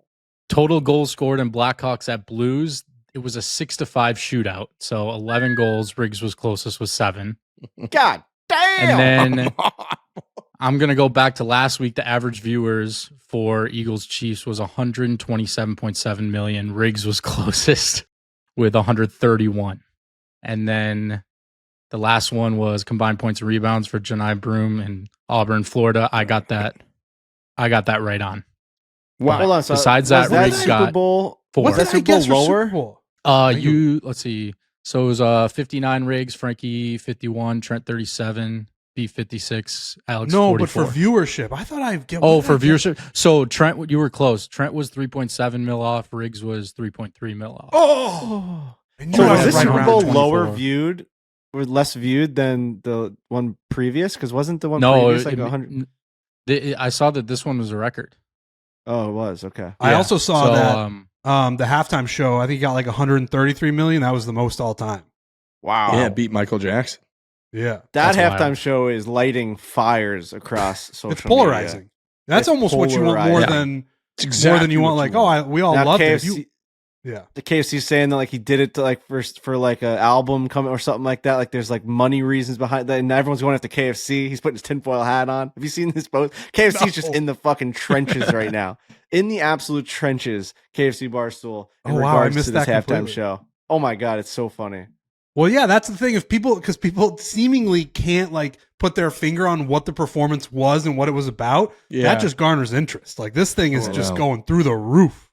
Yeah, yeah, That's what the NFL wanted, I guess. They got what they wanted. it's true. And then just a update on standings. We have Riggs in first place with 8. Wow, Alex, Frankie 5, Trent 4, B Francis week. 2, Jerry Kyle 1. that's a huge Yeah. week Big from one. Riggs. Big week Huge. from Riggs. Holy cow. Riggs All the new right, Trent. closest to the pin, presented Riggs, by you end up winning closest to the pin. You get the invisible trophy like I got. Tax God, I Act. can't wait for that. I would love that. Go Right right there. Right. We've got the Genesis Invitational at Torrey Pines. The first question for Close to the Pin will be, what is the lowest score of the week at the Genesis? The lowest score of the week at Genesis. So lowest Hard round, golf course. lowest round. lowest to singular par. round to par. Sorry, no, number. Just like, yeah, ball and hole. What's that Number. score? Number. Is it par 72? I never know because they could change a couple of those par fives. It says 72 on here on the Right. tour site. Right. Hard golf course. What Fuck. a great thumbnail that is for Barstool Beef. Right. By the way, I think I might have a No. I might have a new segment that we might do. Maybe I'll just tweet them out every time. Brendan asked what the thumbnail should be, and I like couldn't describe what I thought it should be, so I drew it and I sent it to him. We actually kicked around the idea of it being the thumbnail, Yeah. but like this Just is the like kind of like I like drew this like for beef. Like that's I kind of that looks like it. Right. and like if you guys look at what the actual thumbnail is, like it's pretty damn close, Frankie sent that over to me and Brendan. I was like, use it. Put it on there. dude. Just use it. Who cares? Yeah. Maybe I'll do that each week. YouTube golf is so unpredictable at this point that could be the thing, the next big thing where it's like, just draw your thumbnails. Totally never know. agree. You never fucking know. Okay, lowest round of the week. Riggs 65, Frankie 63, Trent 64, Alex 63. Okay. Next question about the Genesis, and then we'll move on to the next. Is Rory McIlroy back in action? What will his finishing position be? Closest to the pin, Rory McIlroy at the Genesis. Finishing position. Obviously won very recently. Is he still going to stay hot? All right, Rory's finishing position. Trent first, Alex 7th. I don't know why I said T7, but 7. Frankie 6, Riggs first. Wow. I have decided, and it sounds like Riggs has too. This is Rory's year, man. The comments he made about watching Scotty and learning and being like, sometimes I got to play a little bit more conservative. I'm paraphrasing, but he was essentially like, I just kind of got to calm down out there and not do hero shots all the time. And then he went out and won at Pebble. I think he might have found something, and I really think he's going to have a great year, which would be really fun. His big thing was like, I just need to not make bogeys, is essentially what he said. Like, Yeah. he's like, I watch Scotty just doesn't make the bogeys that I make. And then you go out and watch him. I don't know how many he made at the Pebble AT&T Pro-Am. Didn't feel like very many, but he looked damn good, Trent. He looked damn good. Close to the pin, third question. Huge game this Saturday. Four Nations hockey. It'll be the second game in their pool. USA versus Canada. This scheduling was done so that this game would mean something. It wasn't like that it would be a throwaway game in the pool play. USA versus Canada. It's going to mean everything. Saturday, Montreal. I mean, I'm not going to see it, I don't think, because I'll be in London. I'll be across the pond. And it'll be like 3 o'clock in the morning, 4 o'clock. Maybe I'll probably watch it. My guy Brock Nelson is out there. He's got to be playing. What are you going to say, Trent? I have no problem saying it. Brock looked hot as shit in that uniform. Oh yeah, 100%. When you put that picture up, boy, did he look good in that thing. He looks amazing. The hair's flowing. He's got a little bit of that pepper, that salt and pepper in there. Yeah. And I saw there was one thread calling him someone said whose grandpa is this, because he like looks old. I guess he like looks older than a 33-year-old. He has like an older looking face. Get their And IP the thread address. was We're gonna beat the shit out of those people. We should, but the thread was very funny. Like, someone get Peepaw, someone get Peepaw out of here. Who's Peepaw strolled into the team photo? Brock Nelson, American hero, good guy, plays hard, loves the game. Roar, Minnesota, one road in, one road out. Anyway, USA Canada, just as big of a matchup as you can get. They've gotten away with the All-Star game for this year. This is the All-Star game, basically. They're going to. Did we ever find out if they're still doing All-Star nominations? No, there's no way. They would have talked about it already. No, they're not. Yeah, dude, I don't like that. Crazy. I like that they're switching it up, but I don't like that you don't like, because now, like, when I look up a player, not usually hockey, but in any other sport, I go to their Wikipedia page and it says 6-time All-Star, like Definitely. 1 Defensive Player of the Year. Like, the fact that they're not doing that is strange to me. Like, Anders Lee should be an All-Star. At the end of his year, at the end of his career, he should have had an All-Star year in 2025. He's grinding for a team that's barely scratching on the surface of the playoffs. They're hurt all the time. He's the only one staying healthy. He's the captain. He's putting up fucking 20 goals already. He should be in the All-Star game. It's just, it sucks that he's not. Whatever. The question is, how many goals? Oh, sorry. Time into the game. When will the first goal be scored? USA, Canada. All right. So if it's, 2 minutes into the game, it would be 18 minutes remaining in the thing, but call it into the game. You do into the game. Wait, you do remaining time or how no, long? No, you do into the game. Like if you score in the first second, it'd be 0-0-0-1. Okay. Obviously going to be firing. Like, that's as big of a game as you can imagine. It's fucking awesome. What's like, dude, you got the rosters are insane. Well, like, that's what I was going to ask. Is Canada going to be favored? Are they better than the Americans? They have to be. Yeah, right? they'll be a that little bit fucking favored. Team is nuts. I have to give a big shout out to John Cooper, who's the head coach of the of Team Canada. Cooper was my head coach when I played junior hockey. We won a national championship. He's a big fan of the show, and I texted him yesterday and I said, "God damn, this tournament is going to be sick." And he just goes, "Better give us some airtime on the pod." So a little shout out to John Cooper, Team Canada's coach. He's also such a good dude that maybe I think it was last year, probably about exactly a year ago, I was down in Pinehurst. We were having a couple drinks at the Carolina Hotel at the little Carolina Vista bar there. I ran into a bunch of guys from Tampa.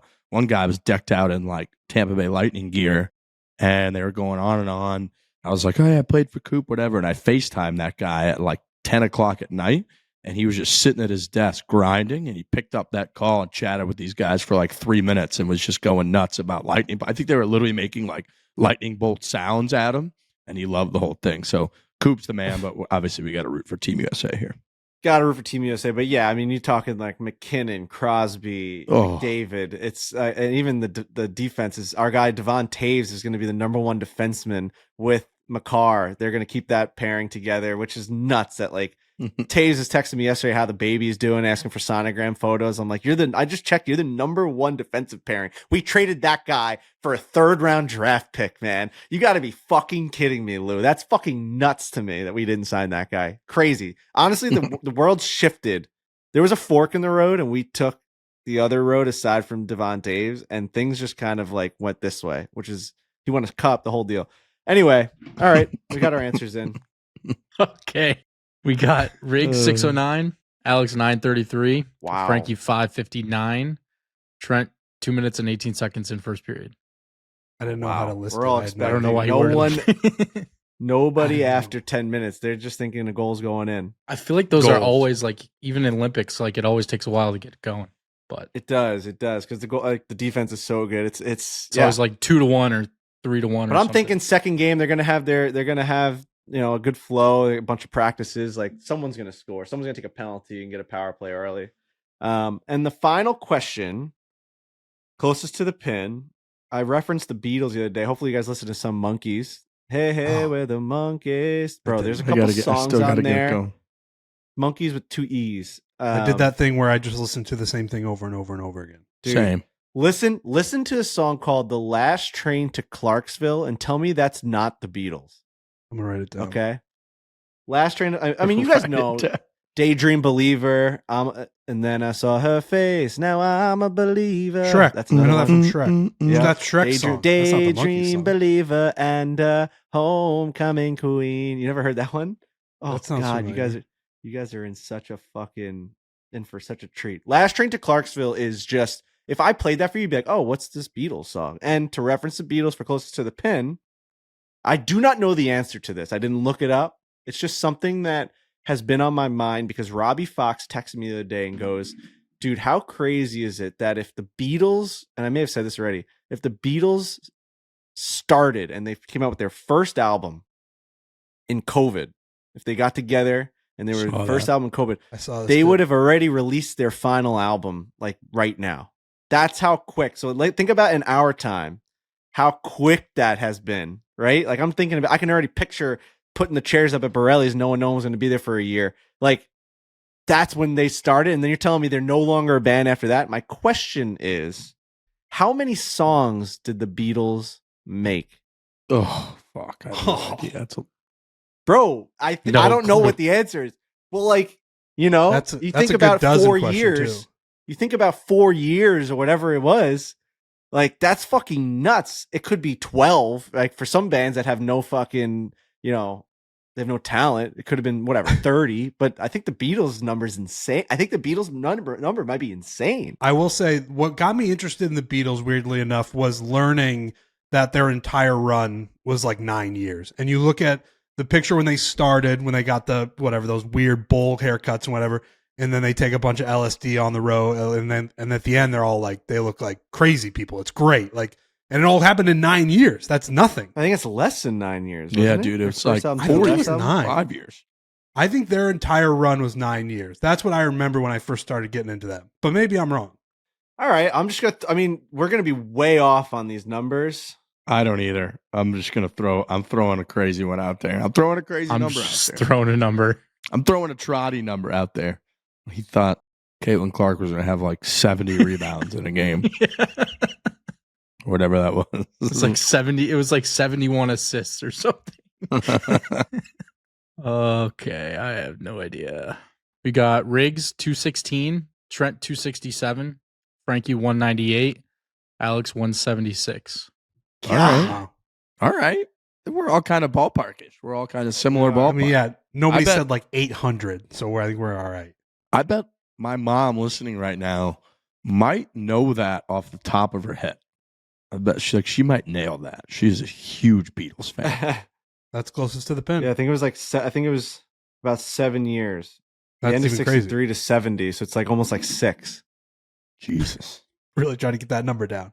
No, but if you look at it, it's because Round down to 5, it's kind of like 5. because they when did recorded they form? it. I feel like The they problem is formed that like they early recorded it. 60s. They Yeah, I recorded. agree They with that. recorded Abbey Road in 1969, but it was released in 1970. Hmm. And Let It Be. But so yeah, because Abbey Road I think was their last one, but didn't they release Let It Be after? I would have One that they I would have actually gone the other way. I recorded. thought they formed in like 62 or 61. Yeah, I feel like But bro, I don't know shit Yeah. about the Beatles. Then how does that make sense? What Robbie Fox was sending me, COVID wasn't 7 Well, I years think ago. that I could see that being like when they released their last album, but then they stayed together and performed maybe for another year or two, but then they broke up, something I like don't that know. maybe. I may have gotten fucked. It's all right. It's gonna It be wasn't okay. very Doesn't long. that math doesn't add up? Question still makes sense. How many songs they write? How many did they put out? It's true. You know, it doesn't matter what the run was. It's just how many songs. It's true. It's true. You know, That's close to the pen. Those are the 4 questions. we doing voicemails or we're not doing voicemails? Do you think we saved some? I feel like that's a hell of a show. How long have we gone total right now, Bush? Any ideas? Probably about hour 40 total. Yeah, let's save Hour it. 35, yeah. I think we saved those fuckers from when we need them. Throw us Yeah, one what do you think, voicemail. Frankie? Throw us a voicemail. All right, we'll do one Yeah, voicemail. I mean, Tell bro, Frankie you know one how of easy one. it is to keep All right, getting Frankie voice. wants to People, hear from people the just people, keep yeah. Give the number out. It's Anybody called got from the number? gallery, by the way. It's not voicemail. Let me It's called hammer from the this gallery. number. Let me hammer this number for the people out there. You ready for this number, Trent? 646 Yeah. 685 4717. That is 646 685-4717 from the gallery. Leave us a voicemail and we'll play it on the show. Hey boys, it's Foreplay Tracker from Chicago. I'm just wondering if you shit. guys have any superstitions. For me personally, I always have to have one divot tool and one tee in my left pocket. I know there's some crazy ones out there, but I was wondering if you guys have any. See ya. Foreplay Tracker. Wow. If you guys follow that guy on Twitter, that's his voice right there. The Yeah. biggest Foreplay fan of all time, not associated with the brand in any way, but he is he's a great representation of the brand. He flies the flag proudly and strongly, and Big he's time. always on our side and our team, and he's always very respectful. He doesn't get us into any trouble or into big fights, because people Yeah. do sometimes associate him with our brand. So at the end of the day, he's doing a great job. Foreplay Tracker's doing a fantastic job. The guy's in like law school or something like that, and he's fucking killing it. Yeah, he's famously showed up to a fake job, right? Didn't he do a fake Yeah. internship or something last summer? Foreplay Tracker. Something So like he's been that. through it a little bit. Big Ev Love did that that guy. at Barstool too. Now he's been working there Ev for did like that 9 too. years. Yeah, it ended up working out for him. Do we have any superstitions? I want to start off and say that I don't. Yeah, I That- don't. And that might be my superstition, is that I don't have any. Like I don't always have like tees in my left I think you pocket. should develop some. I think you should develop some. Okay. The only reason Really? is I wouldn't even say there. I guess it's a little bit. It probably is superstitious, but I just think it's like organizational like preparedness. I just have like I always put a ball marker in my front left pocket.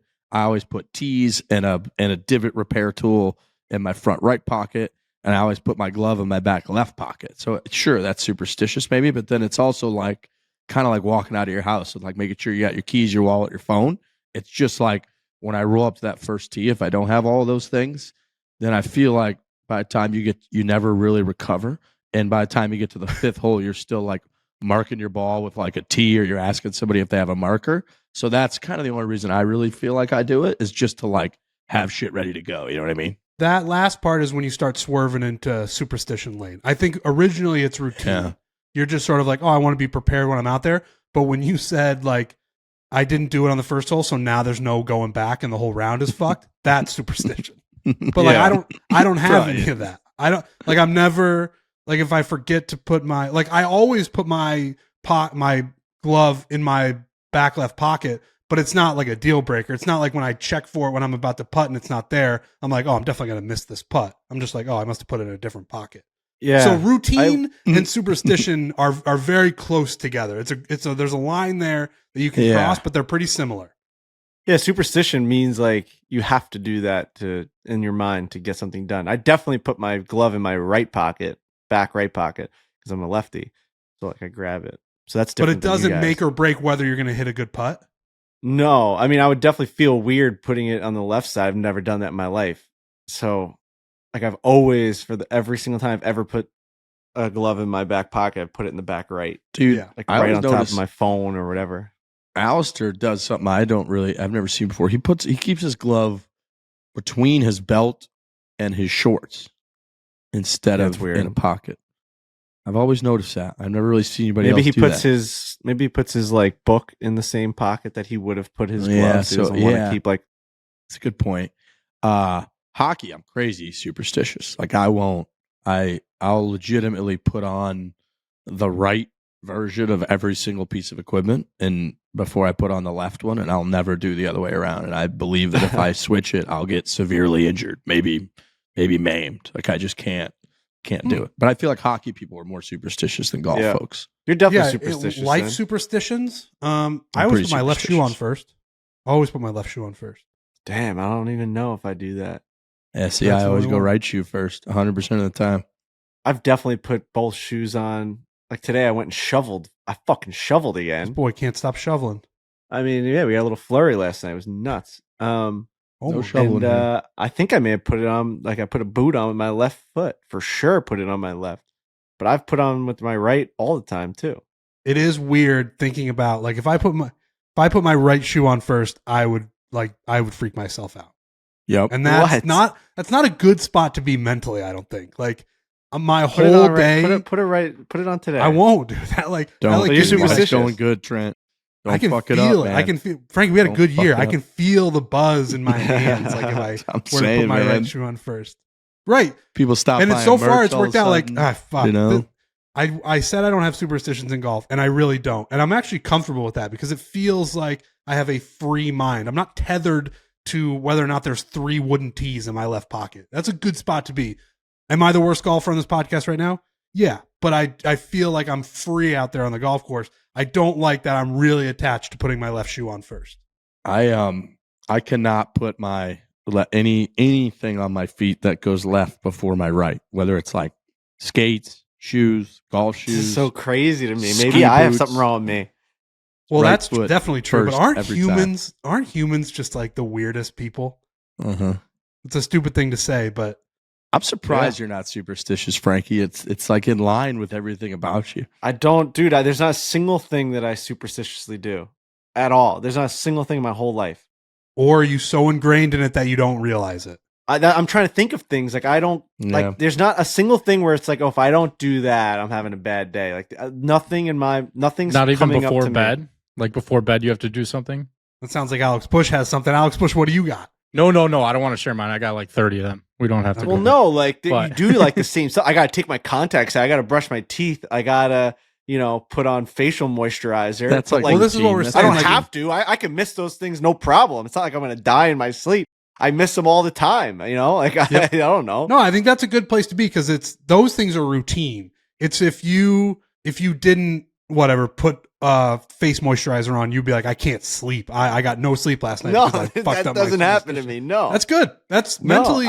Me and Riggs are surprised. I'll say that you don't have any. Of that Maybe stuff. like I gotta eat popcorn when I watch a movie. Like I can't enjoy the movie unless I'm eating popcorn. But again, that's just like the way the world works. That's just you enjoying popcorn. I think. If I'm putting my hockey gear on and I accidentally put my left elbow pad on before my right, I will take them off and redo it. See, like there's nothing that hits my brain that's like that, where it's like, whoa. Yeah.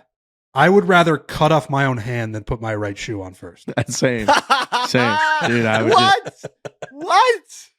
Mm-hmm. It's true. Yeah, it's not unfortunately weird. It's true. common, I guess.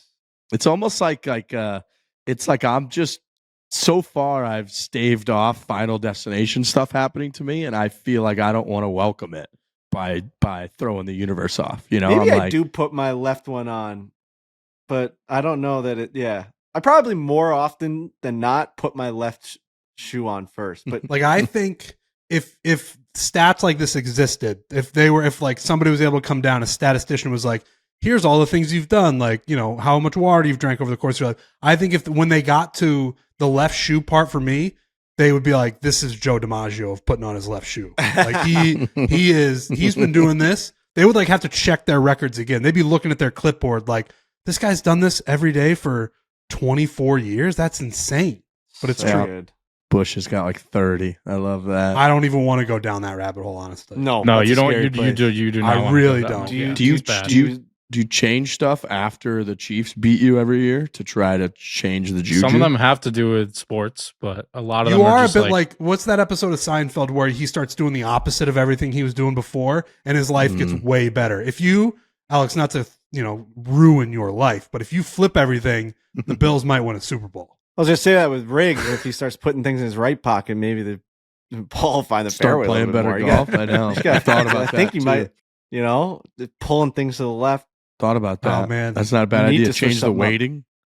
Change something around. The weight's off. The weight's off. It's very funny to have a superstition for your swing when like things aren't going great and you're still sticking with that. It's like you should actually change that superstition. Like you're like, oh, if I don't put this ball mark in my left pocket, things are gonna go bad. It's like, brother, I got something to tell you. We gotta switch that. Maybe thing. Flip it. Maybe next round flip it. Dude, you might feel like you're on Mars, but the ball might just fucking go flying. In golf, I feel like it's more of a routine, whereas the hockey stuff has absolutely no. Like you have to put both.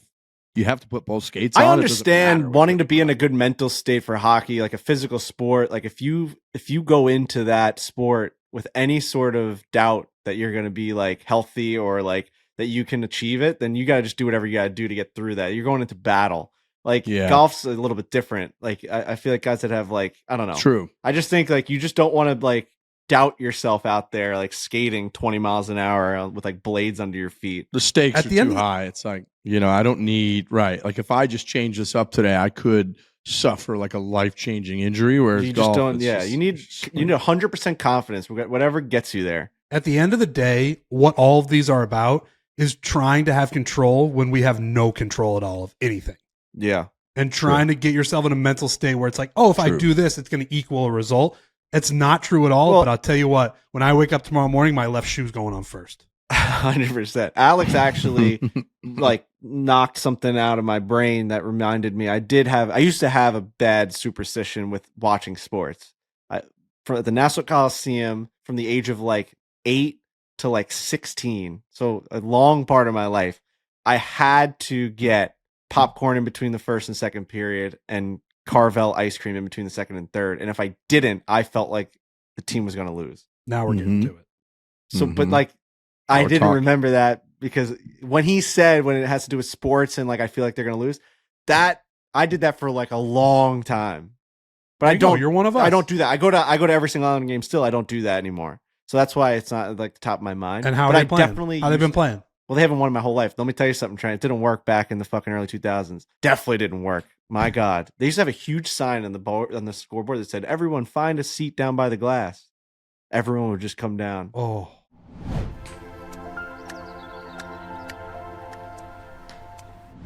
Big news, folks. Big news. We are rolling out a limited time promotion where you can save big on our Barstool Golf and Skills Golf training aids. We first saw these last year, almost exactly a year ago. We partnered with Skills, SKLZ, and did all kinds of cool stuff. They've got chipping nets. They've got putting contraptions, mirrors. They've got that one tool aid where you can work on how to shape different shots.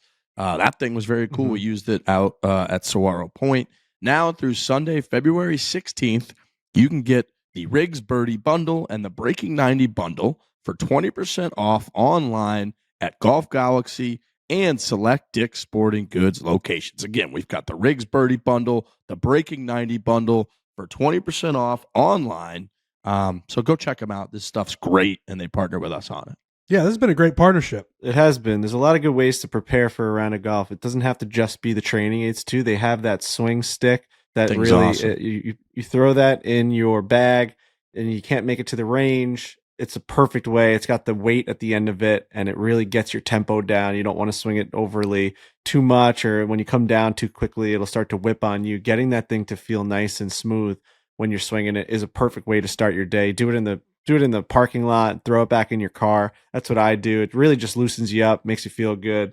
And we have a great partnership with Skills. We have a line of communication with them. Like we take this stuff pretty seriously. Like I've been reaching out with them about certain training aids that I feel like I need and that I see out there that can we make our own version of it. Beef obviously is a big part of that with being a teaching professional.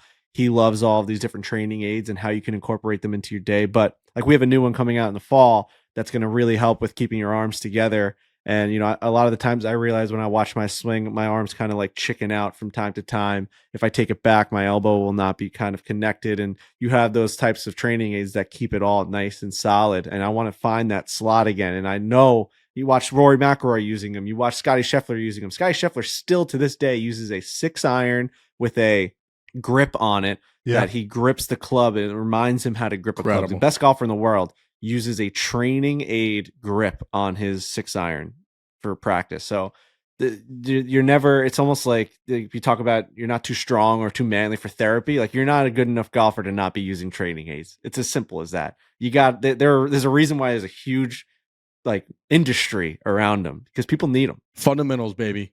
That is it. You go look at any Jack Nicklaus talk about the game, about help, about instruction, whatever it might be. Fundamentals. Scotty Scheffler's a phenomenal example. Just watch him. Anytime he's on the range, he is constantly grinding on his grip. He's the best ball striker maybe in history that we've ever seen, especially the last couple of years. And he's just grinding on the most simple thing ever, which is how he places his hands on the golf club. So Skills, they're phenomenal. They got all kinds of great aids, things to help you out. Improve your game, save big. 20% off our 2 bundles for a limited time only. And at Golf Galaxy and at select Dick's Sporting Goods locations. Skills and Barstool Golf, go get them.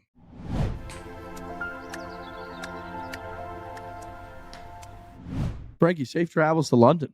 London. Yeah. Appreciate that. Yeah, it's a long Mhm. flight. What is that flight? It's 7? like 6.5 going and then like 8 coming back because you're just like into the wind the whole way. Mm-hmm. But a couple Yeah. movies, it'll be fine. The only thing is like it's overnight, so I just hope my parents like sleep because we have it's a quick trip, so we're hitting it hard right when we get there. No time to It's always recover. good. Like you land and you're just like you're in a awesome new city that you've never seen before, and everything is just like you don't even feel tired. You're just like you're ready to rock. You're ready to go. See my buddy Kyle. He actually just called me.